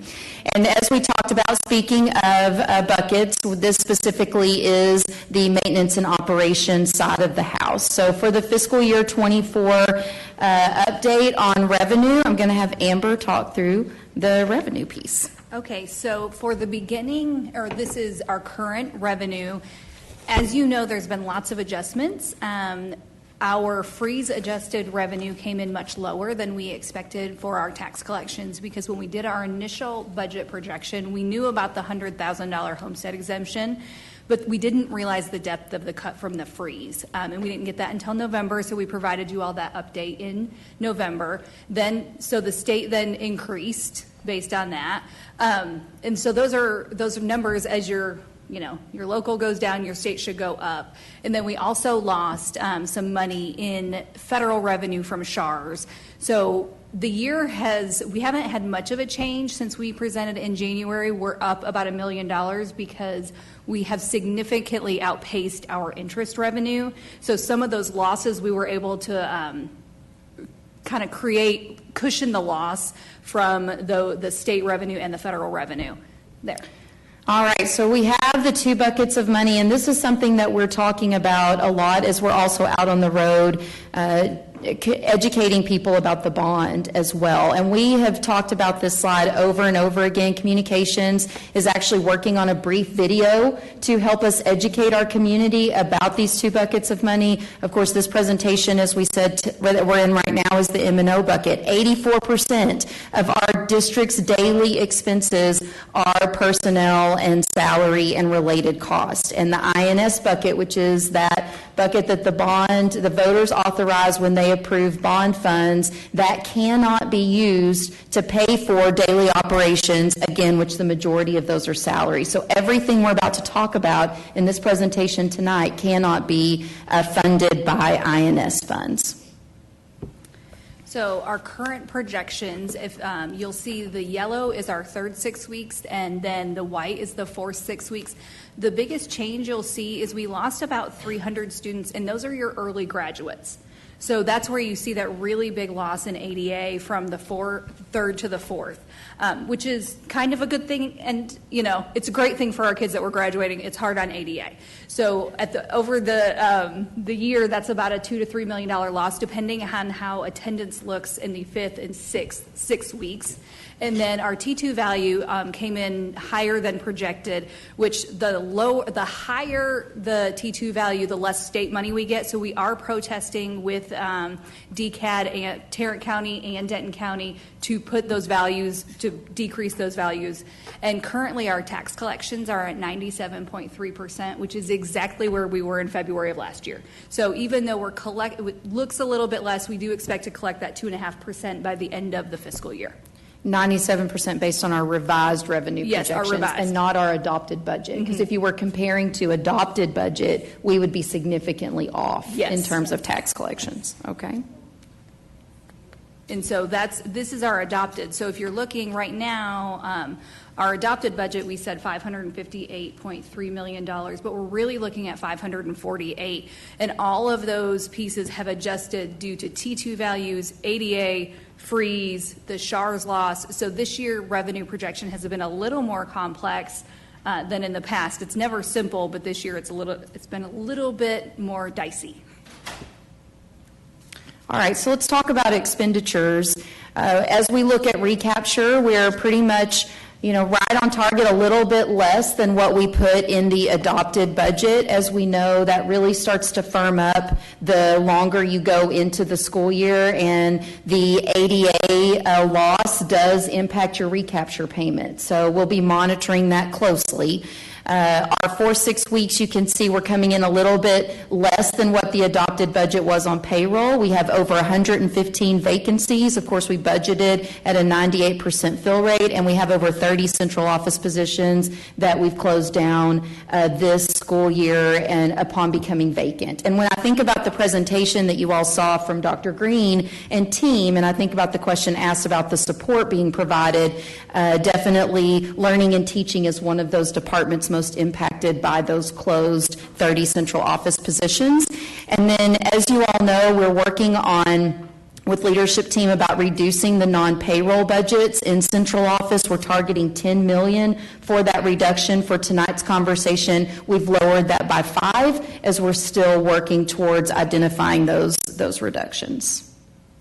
So where that puts us for our April projection at this time is a $4 million deficit. Again, I'm going to continue to work forward with leadership team on non-payroll central office reductions. I did share with the principals things that count in that category that we're talking about right now pulling back impact some of our summer school enrollment. They impact the ability to do registration of students in the summer. They impact supplies and materials. So those are things that people will begin to feel the impact of even right now if they haven't already as we prepare for summer even. But we'll keep you updated on that budget projection as we continue to work on those non-payroll reductions. As you all know, this has been a slide that I've referenced before, that we went into the November election estimating a $48 million deficit. If the Vader passed, we told the community we estimated the deficit would be $12.5 million. We're coming in closer to $17.6 million. And as we have all said, had there have been a $350 increase to the basic allotment, we would have ended up $4 million to the good. I also shared a couple of months ago just how TEA's information that they provided in their annual report shares things saying, for instance, that per pupil spending in the state of Texas is at an all-time high. I'm not going to go back through all of these points, but just to say that that's not an accurate representation when you consider that that dollar amount represents ESSER funds that schools no longer get, that dollar amount represents INS funds, which we cannot use to pay for salaries, and that dollar amount also represents TRS on behalf, which we're going to talk more about later. We don't benefit $1 from TRS on behalf. We're simply a pass-through agency for that.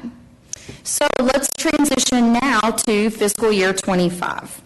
All right, so first of all, let's talk about that basic allotment. The fiscal year 25 forecast that you see tonight, of course, means that that basic allotment remains at $6,160 per student based on the average daily attendance that we're projecting. It looks like this would not be able to be addressed again until the 89th legislature convenes in January of 2025, which means we have to plan not only for the 24-25 school year, but also for the 25-26 school year on this basic allotment that will not have been adjusted possibly 7 years since 2019, and we'll talk about inflation factors that we're experiencing here. So Amber ran the numbers for us on inflation, so I'm going to let her talk through that here. So you'll remember this from last year, and what we did last week is we ran 2019 actuals versus 2023 actuals.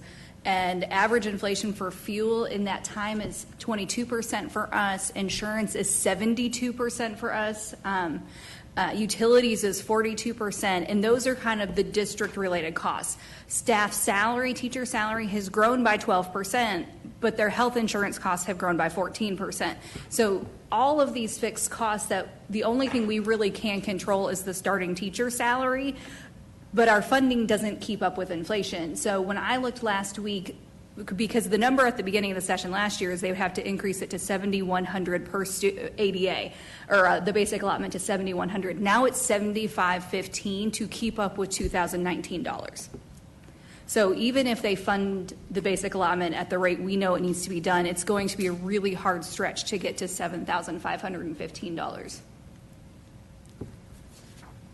And then, so for our projections for revenue for next year, we've decreased our enrollment for about 800 students, and we're projecting 48,100 students for enrollment. In order to better project our ADA for our decrease in enrollment in December, I've used 93%, which gets us to 47,733, but that should keep us more level through the year and mitigate those ups and downs for the 6 weeks. We're estimating a little bit lower based on what we've heard from DCAD with a 6% increase to T2 value, but that gets us just shy of $58 billion for our district. Our tier 2 or our tier 1 revenue or tax rate this year was already at the floor, so we're only going to see a very tiny compression next year because we're already there. So our tax rate's going down a very tiny amount to 70469. Sorry, there's a typo there. There's not a point in the right place. And then 99% collections. So no change to the basic allotment. The Tier 2 Golden Penny yield is increasing by $3, so that is helping us for next year. That's the good news we have.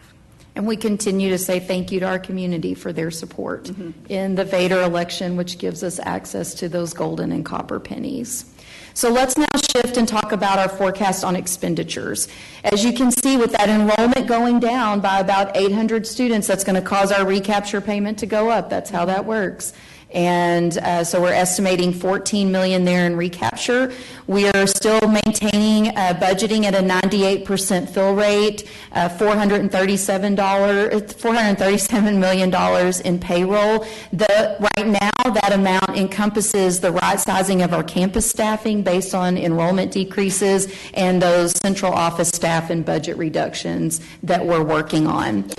We have built into this forecast $1.5 million total for anticipated increases in these categories of utilities, insurance, and contracts. It's a little early still to completely tell what those increases could be. That's what we've built at this time. If you'll recall, last spring when we had our budget workshop, one of the things that we did new was we talked about how we staff and do campus allocation. So I just wanted to revisit those principles because they are still driving this fiscal year 25 forecast that you're seeing. We staff, on our staffing analyzer, we create a weighted enrollment calculation that looks at 504 students, special ed, self-contained, SDI, bilingual, and economically disadvantaged students. And so we use that weighted enrollment to calculate the staffing for front office staff along with APs and counselors.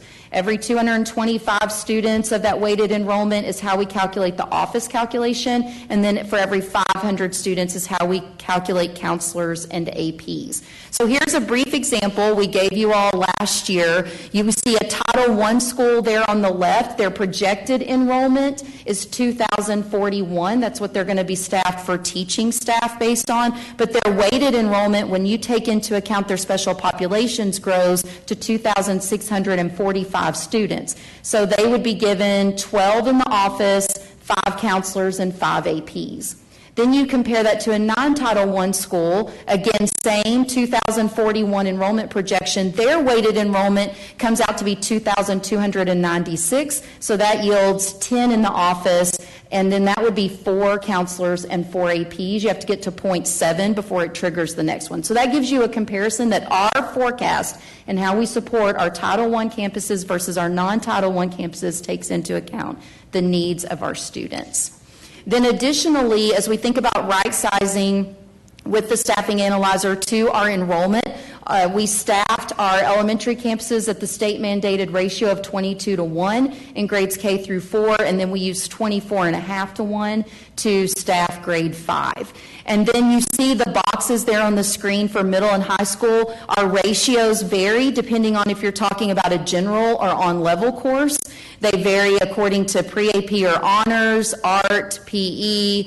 Remediation is staffed at a little lower of a class size ratio. We run the staffing analyzer for low, the district suggested target, and high. Your fiscal year 25 forecast is really trying to staff those courses at the district suggested target.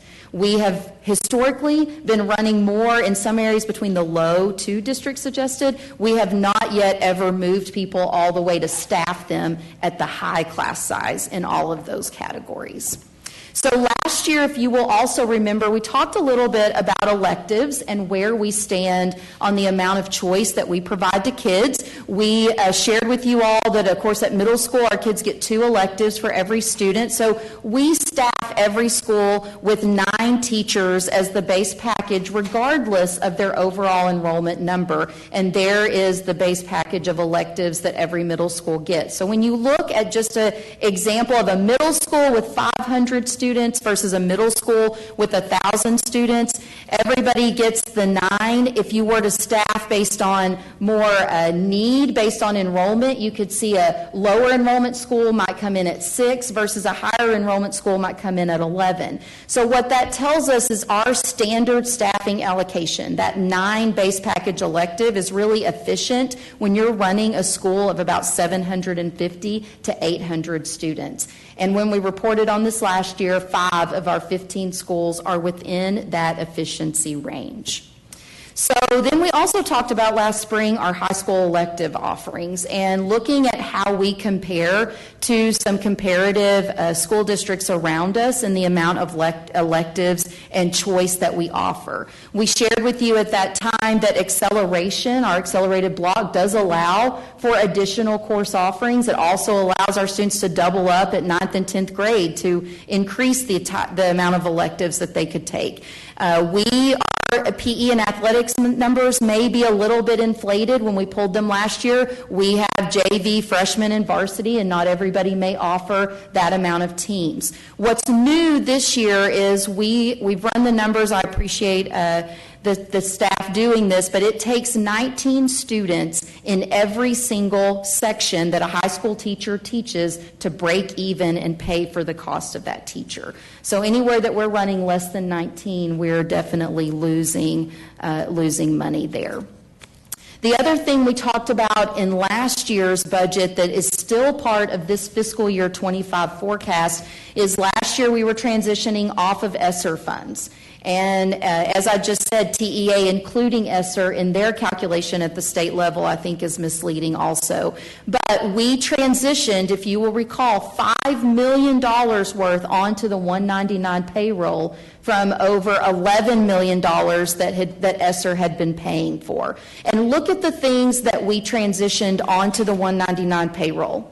Special ed growth, additional counseling support, social workers, behavior interventionists, registered nurses, language acquisition support, communities and schools. Budget had been offset by ESSER, and then we grew Virtual Learning Academy with ESSER. So we kept those needs in both the fiscal year 24, and they are still in this fiscal year 25 forecast. Think about the counseling presentation you all saw tonight, right? That money is not continuing to be provided to schools, and that's how we took care of a lot of needs in COVID and are still continuing to take care of needs now. So that is in your fiscal year 25 forecast. All right, the other thing we talked about last spring was also how we do campus budget allocation. So I wanted to remind everybody of that. Amber's going to touch on that for us. So our campus allocations, our non-payroll, is developed through a 2-step process. The first step is we create a per pupil allocation, and you can see it varies between elementary, middle, and high. And then the second step actually adds in a weighted calculation. Could you go to the next slide, please? Oh, yes, thank you. Where there's 2 different formulas we use. The weighted enrollment includes special ed, bilingual, economically disadvantaged students, and it weights those. And then the second one actually adds in mobility, and the campus benefits from the higher of the 2 formulas. So we focus on funding campuses, the higher need campuses, at a higher rate. That being said, our campus allocations only account for 1.1% of our budget. So our campus allocations are a really tiny percentage of the overall system that we're looking at in the district. So that's all of the non-payroll campus allocations. And I want to hit back on this disclaimer. We did this last year, and I think it's important to say again. If someone goes to the Texas Education Agency website and just pulls their data on how campus allocations are done, it is not going to reflect the actual data that we have. And so I always encourage people to reach out to us, and that's just part of how TEA collects data from us. That's just the nature of it. All right, so this fiscal year 25 budget forecast continues to include this allocation methodology for the campus budgets, where more funding is provided for high-need campuses, and it also continues to include the specialized staffing and programs that have been established to meet student needs in our school district. So with that said, our early forecast is coming in at a fiscal year 25 deficit of about $15 million. So we're projecting $554 million in revenue and $569 million in expenditures. Basically, the thing I wanted to point out there at the bottom is if we didn't have to increase $3 million in recapture for our lower enrollment, and if we didn't have to increase another $1.5 million in inflationary categories right from the start, our deficit would be coming in closer to 10.8, which is $7 million lower than where we are starting for fiscal year 24. So we are making a lot of progress. We're still not where we need to be on this forecast, and as you all know, we are continuing to identify budget reductions for fiscal year 25. So let me talk about that. Because you all adopted at your March meeting the guiding principles that I was charged with moving forward on to identify budget reductions as we face both the deficit for fiscal year 24 and a deficit budget for fiscal year 25. Your guiding principles in student learning, the first one was protect the quality of the learning environment and instruction. So what actions are we looking at there? We're continuing to review central office positions as they come open and identify reductions in both payroll and non-payroll budgets. The departments most impacted by this are technology, facilities, and learning and teaching. When people want to see a ticket closed out fast on their iPad or a work order closed out fast, it will be impacted because of the payroll reductions that we're looking to make in the technology department. When Jason's team is asked to make a repair, mow, weed eat, whatever the case may be, it's going to take a little bit longer because that team also has been impacted by the budget reductions as well. And then I've already given you the example of learning and teaching. The other action we will continue to do is utilize the Child Nutrition Fund for elementary school lunch monitors to protect and provide elementary teachers time. I try to be very clear when I'm out on the road that this deficit is not because we added lunch monitors. All right, that's coming from a completely separate fund, which is hard for people to understand, but I think important. And then we're going to keep $1 million of salary in the instructional materials allotment. You saw tonight the recommendation from the team about the science materials, right? They did everything they could to maximize funding in the recommendation that they brought forward to you all, and we'll use that fund as well to provide for people that fund allows for, which would be in terms of technology support and things of that nature. Your other guiding principle here was maintain the safety and security of our students and staff. This budget maintains a $6 million spend on the investment in our safety and security program, which the state is currently only funding $1.5 million to meet their required mandates. In student experience, your guiding principles was to minimize negative impacts to students and be intentional in the opportunities and pathways for our students to be successful. Under the resource stewardship cornerstone, your guiding principle was to increase efficiency of course offerings and electives as overall student enrollment is stabilizing. So our action there is analyzing those lower enrollment high school electives and looking at efficiencies in middle and high school schedules. Our guiding principle, the next one is right-sizing facilities to enrollment, creating levels of efficiency for our buildings. Our action there is going to be to create a community efficiency committee to study enrollment and facility efficiency and bring recommendations before the board in the fall of 2024. Applications for that committee and selection will begin in this April when I send out my community message, and we'll have meetings throughout the end of spring, summer, and fall. And then the final guiding principle in the resource stewardship cornerstone is doing our best to make any reductions through attrition as certification allows. So as we right-size campus staffing to our enrollment decrease, to do that through vacancies as much as possible, as the certification of teachers will allow us to do that. So our final topic in this presentation is fund balance review, and then we'll be ready for questions. So as Dr. Rapp continues her conversations with staff and as we continue to make choices around our spending, we're hoping that we can keep our fund balance as safe as we can this year, which means we would end this year very close to our fund balance requirement of 25%. Last year we ended with 132. We think we can get this year, if everything goes perfectly. I know that's a little bit rough, but we can keep it at the 132, 133 range, which would be at the we have to have 131 to meet our 25% set aside this year. So Yeah, still working on Yes, there's a funding, lot of on work. finding reductions. We're going to do our very best to try not to dip into fund balance. As I say to everybody, it costs roughly about $45 million a month to operate the Lewisville Independent School District. Yes, ma'am. If you have to have about 3 months of expenditures at $45 million a month, that's almost it right there on the screen, right? But those are such large numbers, it's hard for people. That looks like a lot of money sitting in your fund balance when really it's actually just barely over the 3 months of expenditures. You all updated your CE local in order to look at not having recapture be part of what's causing you to have to calculate that dollar amount, that 25% dollar amount, which got me to asking Scott about the TRS on behalf. And if we pulled out TRS on behalf, because we're simply a pass-through for that. So Amber's run the numbers on what would that look like. So if we pulled out TRS on behalf for the year, we'll end between 30 and 31 million. So I did 30 million, and that would drop our 25% requirement to 123 for the fiscal year. So it does have a pretty big impact on what we would need for our 25% set aside. And we know that that's something that we'll get asked about on our ratings calls as we go out for any future bond sales as well. So our next steps for fiscal year 24, we will continue to identify central office budget reductions and savings from unfilled positions, along with those non-payroll budget reductions as we work to narrow down that $4 million deficit that I talked to you about tonight. And then for fiscal year 25, a video message went out to the principals today and department heads within the next couple of weeks. They are to share that video message with staff to help set the context for what we're facing in this budget cycle. We'll continue to finalize campus staffing. We'll continue to identify those central office budget reductions, solicit the participants for our community efficiency committee. Say that fast. 5 times.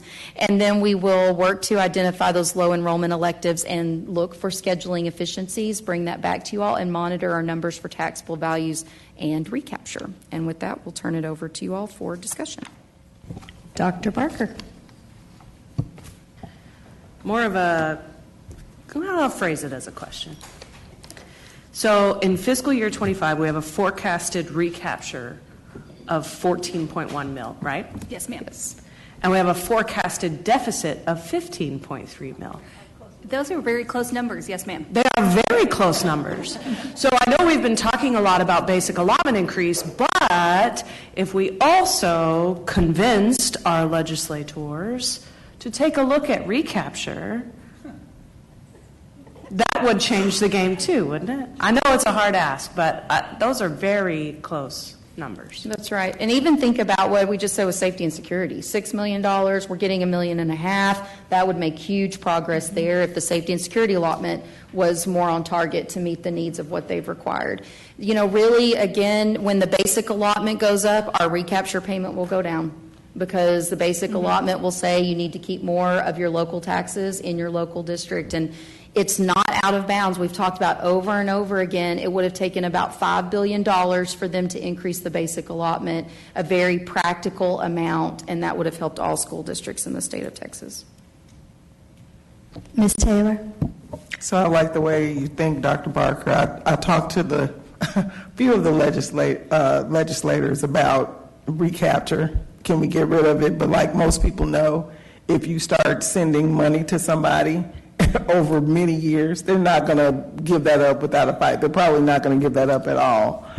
So I guess a couple of months ago, it may have been last month, I did the back of the napkin calculation, and I said, you know, if we didn't do anything and we don't receive an increase to basic allotment, we'd be looking at 6 years before we're bankrupt. It's probably shorter, the more I sat through the presentation, because it doesn't take into account the inflationary costs. If you look at insurance and the increase on that at 72%, just the effect, just expecting insurance to increase along with all of the other costs, the situation is very dire. I think what people need to understand is when you are in a cost-cutting, you know, looking at expenses situation, which, again, you have to be right as this district. We don't sell widgets. I wish we could so we could make money. So the only way, again, to reduce a deficit with the lack of support by the legislature increasing the basic allotment is to cut expenses. But that does not come without pain, right?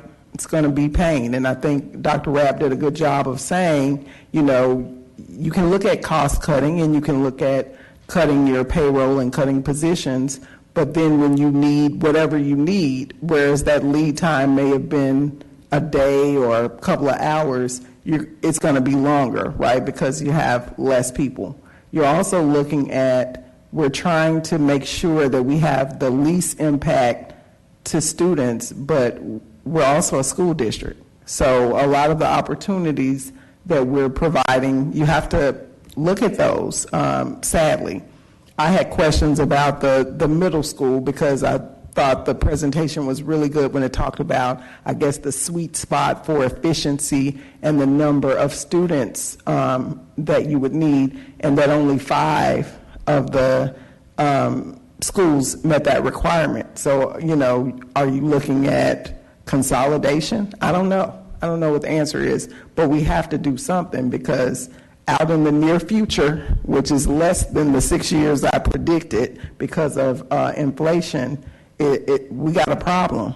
And so we really need, and I think Dr. Bonner has mentioned it, Ms. Sells, our legislators, they need to be good partners. They need to fund public education. This, I mean, it's sad, really. It makes me sad, and it makes me wish Mackenzie had been born 10 years ago or 15, so she could have benefited from when we had all of the programs and we weren't facing this issue. But this is a real issue, and I hate to be the bringer of gloom and doom every board meeting, but this is where we are. We're going to have to look at cutting expenses, and it's going to be painful. It's going to look different. So it won't be the LISD of old, where we provided, you know, opportunities, because we can't afford it unless our partners work with us. So, Dr. Bonner? It seems you all are trying to bait me into a budgeting soliloquy. I'm not going to do it. Slide 98, I think, showed a $4.2 million deficit this month. Hey, LISD, let's not grow weary while doing good. That is great news. Finance people, campus principals, if you are an employee, you've done a great job, and we appreciate it. Let's keep it up. That's, Dr. Rapp, that's getting dangerously close to that little 1% delta I talk about, isn't it? Yeah. Yes, and it's adding significant numbers of gray hair to my head in the process. So, Dr. Barker, on recapture, remember recapture was put in place to establish equity among school districts, right? Our Tier 2 monies are such that, at least in the near term, recapture is not going away, right? Because what else would the state do? They would have to fund property poor school districts in a greater amount, and so that's not going to happen. I hate to jump into that soliloquy of doom with my friend down here.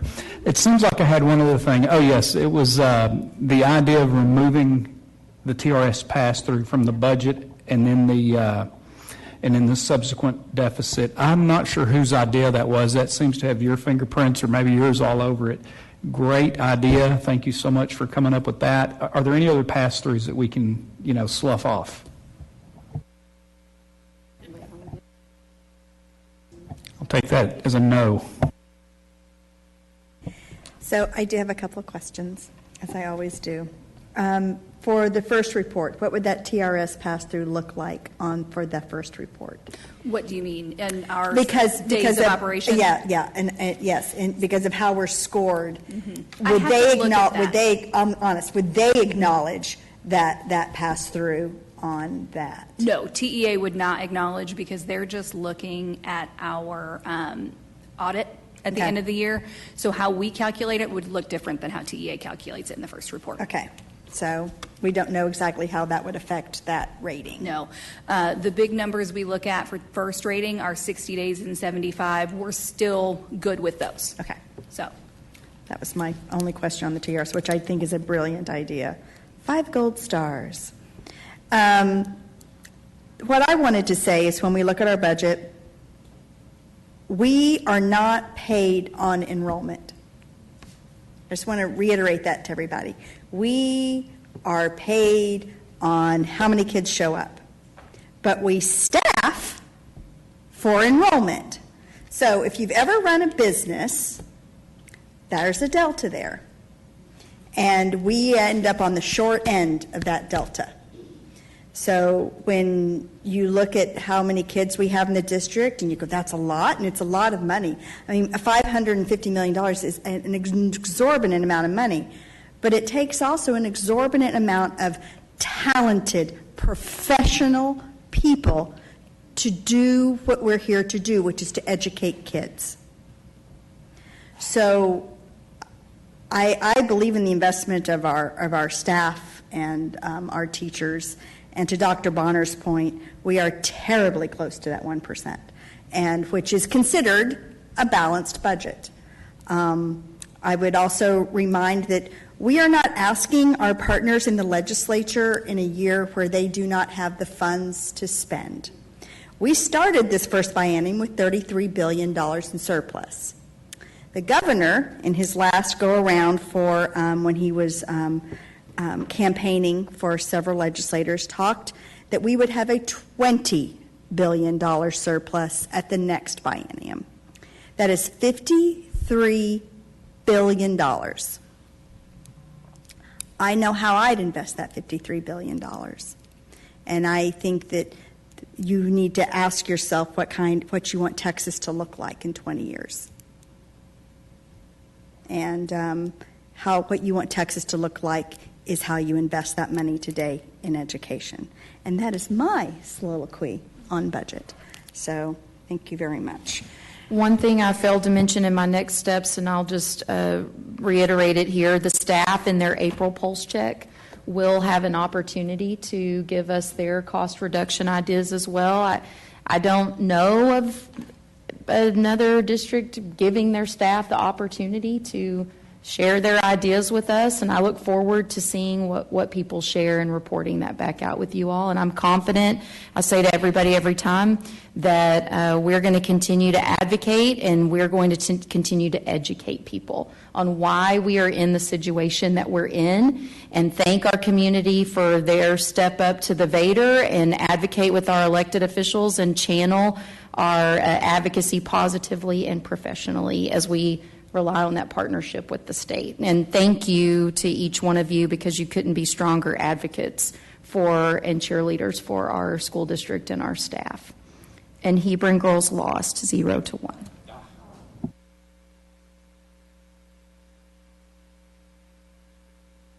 All right, the last item in the finance report is the consent agenda preview, and Mr. Martin's going to come up and do that one for us tonight.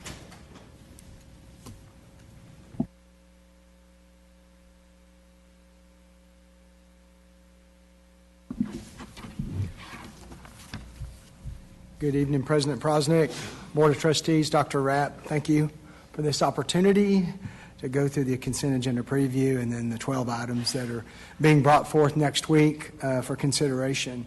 The first 3 items are items that were briefly discussed earlier in technology, and they're the data center uninterruptible power supply replacement. This item is brought as a cooperative quote for 2 units that are critical to support the district's networking infrastructure, and that would be paid from the 2023 bond. The second is the virtual server hardware replacement. This item is a cooperative quote for replacement of virtual server hardware needed for the district's applications and related operation systems used. But this would be using 2023 bond funds. And the last item is a 2017 bond program, and it's the network core support renewal. And it would be for the hardware and support service, and it's critical for the district's data centers and the network infrastructure. The next item is a opportunity to consider approval of a resolution and a letter of commitment to join the Southeast Texas Purchasing Cooperative. With Region 5, these purchasing cooperatives can help save both time and money for campuses and departments, providing the district the ability to compare and view the cost of products and services. And joining this Region 5 cooperative will provide more options and possible savings to the district. The next item is a new bid, LISD bid, CSP for concrete patching, paving, and curb repair. This is a job order contract bid that would be used for district's concrete and concrete repair services, which include parking lots, sidewalks, retaining walls, and outdoor courts in the district. And the next item is a new CSP. This is for electrical service, and it's a job order contract bid as well, and it would help support the electrical needs throughout the district for requests that cannot be completed by the Facility Services Department. Some annual purchases are the building grounds, materials, supplies, rentals, repairs, and other products and services. This is a LISD renewal, and it helps and assists providing supplies, rentals, repairs, and other related maintenance products and services needed to help the district's buildings operate effectively and efficiently. And the second item, similar, it's building and grounds materials and supplies, and it's a cooperative contract. This recommendation will provide additional procurement options for facility services to help supplement the LISD CSP 2800. Hopefully some good news on the next item. We feel like it's going to be is the copier equipment products and services bid, cooperative contract quotes. This is for copier equipment and products and services that will provide campuses and departments access to multiple vendors. These products and services offer competitive pricing to help meet their needs, and it is expected that both the pricing and the additional value-added services will be improved from this current contract that we're under. So we hope and expect there to be some savings there. The gasoline and diesel fuels agenda item, LISD purchases diesel fuel and unleaded gasoline for its department and student transportation fleets. If approved, the district would continue to use the Tarrant County Cooperative Annual Contract to procure the fuel, and also provide opportunities to get quotes from other eligible sources. With the volatile market, by getting quotes from different multiple options, we can look for ways to, again, find some savings there. Two last items are the LSD vehicles and utilizing a cooperative contract. The board approved in June of 2023 cargo vans for the technology department. We were recently notified that the dealership, the awarded dealership, that the order would not be fulfilled due to supply chain issues. However, they did bring forth an option for 2024 cargo vans that they do have available, and possibly could even be delivered if approved in April. And then the last is the online payment services cooperative contract. This is the continuation of the current online payment service that the district has used for more than 10 years, and providing an online payment system reduces the cash and checks on campuses and helps with payments made in a timely manner. Very good. Are there any questions? Thank you so much, Mr. Martin. Thank you. All right, next up, the technology report. Mr. Colbeck.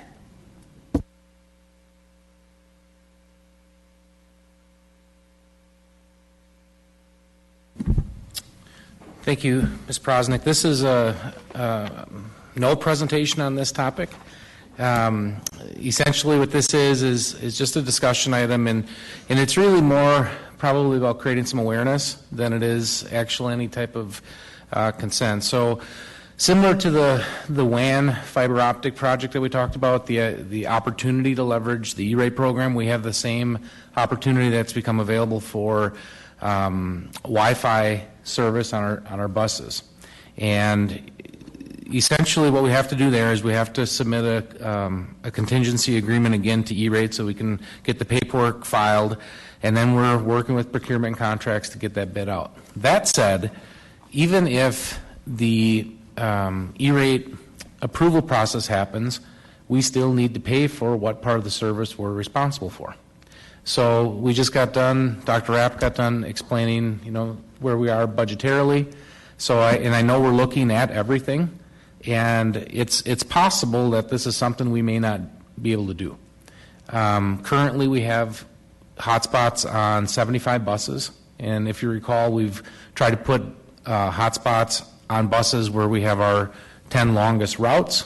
We've also, over the years, implemented hotspots for our routes between our career centers and the triad.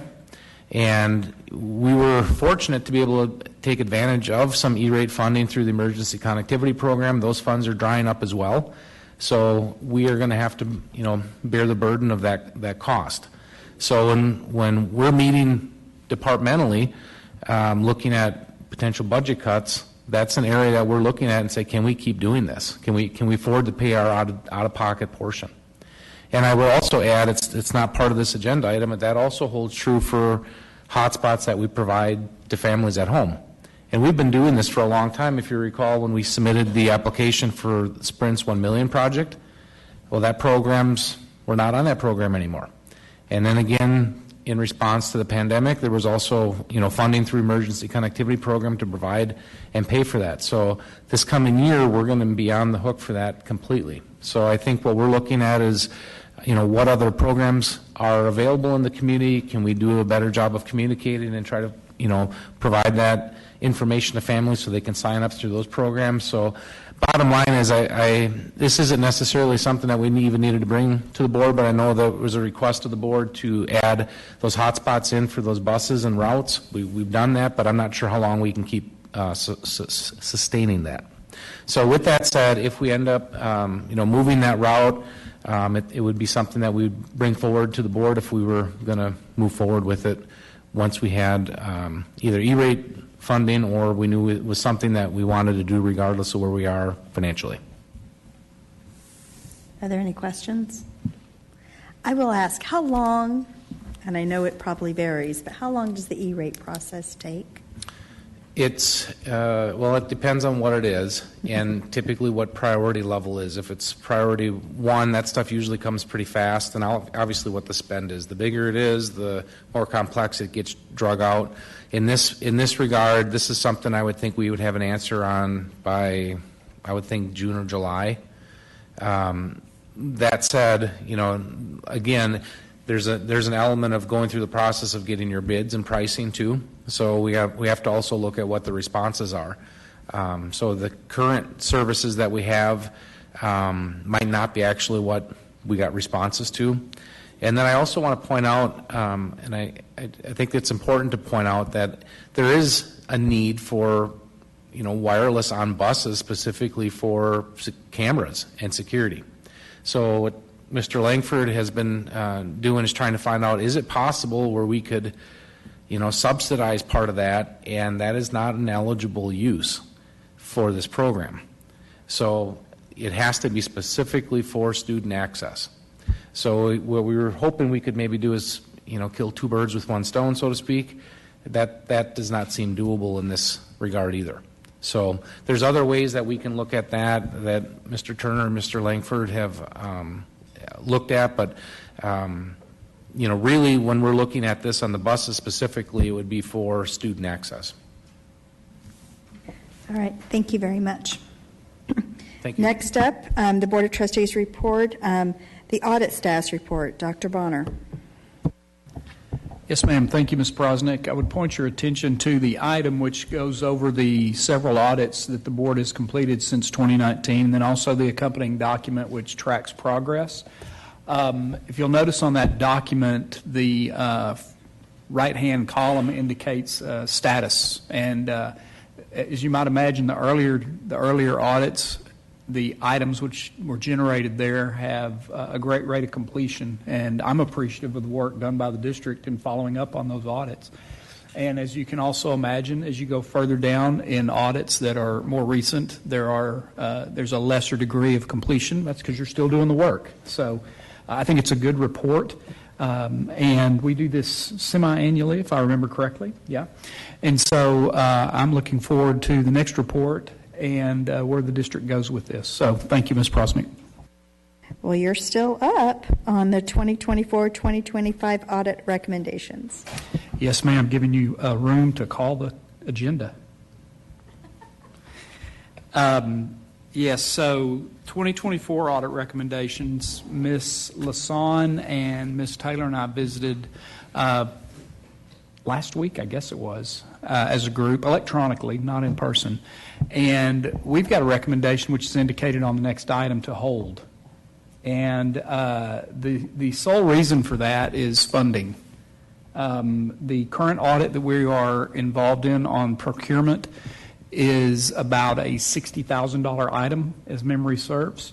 We've completed 8 of those, so you can do the math on that, and that's money better well spent in the things we've talked about tonight. Also, by holding next year, that gets us to the next legislative session in the event that the state does decide to increase our funding. And lastly, the very report we talked about a moment ago gives the board a chance to push pause on audits and work a little bit more feverishly to completing those items. So that's our recommendation. Thank you, Dr. Bonner. Are there any questions for the committee? Good work. I appreciate it. And last up are board committee updates. Dr. Bonner has given his. Ms. Sells, you have the superintendent evaluation and board operating procedures. Do you have any updates? We don't have any updates. I just, we finished the formative superintendent evaluation a little over a month ago, and so, so the summative is coming up of all those things, and I just wanted to, and then also the BOP, we usually do a first touch of that at our retreat, and I'll remind everybody our retreat is scheduled for June the 8th, and that's going to come right on us really quickly, and you're going to be kind of busy the week before with graduations, and so there's never too early of a time to be reviewing the BOP and looking at changes that you might want to recommend, whoever the chair is on that, and also on that superintendent evaluation. There's always good SLI sessions available for superintendent evaluations, and I would encourage, as we go into April, where we'll be registering for SLI, that you maybe think about purposefully going to that if you'd like to be on that committee next year. So thank you. Ms. Lasan, you have employee awards and recognition and the honor board. The only thing I have is, on April the 26th is our employee recognition and awards banquet. And Ms. Brim, where'd you go? There you are. Ms. Brim and I have talked about a couple of things. Not a lot is going to be changing for us, but it's some other things that I will talk with the board and stuff at a later date. Yeah, for your sequence. And then I have legislative advocacy. We are wrapping up. We have 2 meetings this week with the committee, and then also sit on the program and budget review committee with Ms. Taylor and Dr. Bonner. And you saw some of our work tonight with the budget review. We had 2 meetings last week with finance and going over kind of what we don't have more than anything else, but where perhaps there is some opportunity. So look forward to that coming forward to the board. Next on the agenda is to consider a student grievance appeal. If at any time the board is to hear a matter involving a student, the matter must be heard in closed session pursuant to Texas Government Code Section 551.0821. We will therefore convene into closed session to hear, consider, and deliberate on the Level 3 student grievance appeal. The time is now 8:26 p.m.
We are back on the record in open session, having returned from closed session. The time is now 9:31 p.m. Does any board member have a motion regarding the student's grievance appeal? Ms. Lasan. I move to uphold the Level 2 student grievance decision of the administration. Is there a second? Dr. Bonner? All those in favor? That's unanimous, 7-0.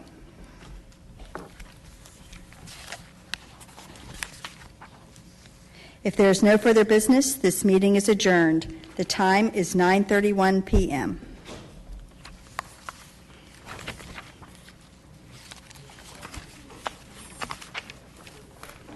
She was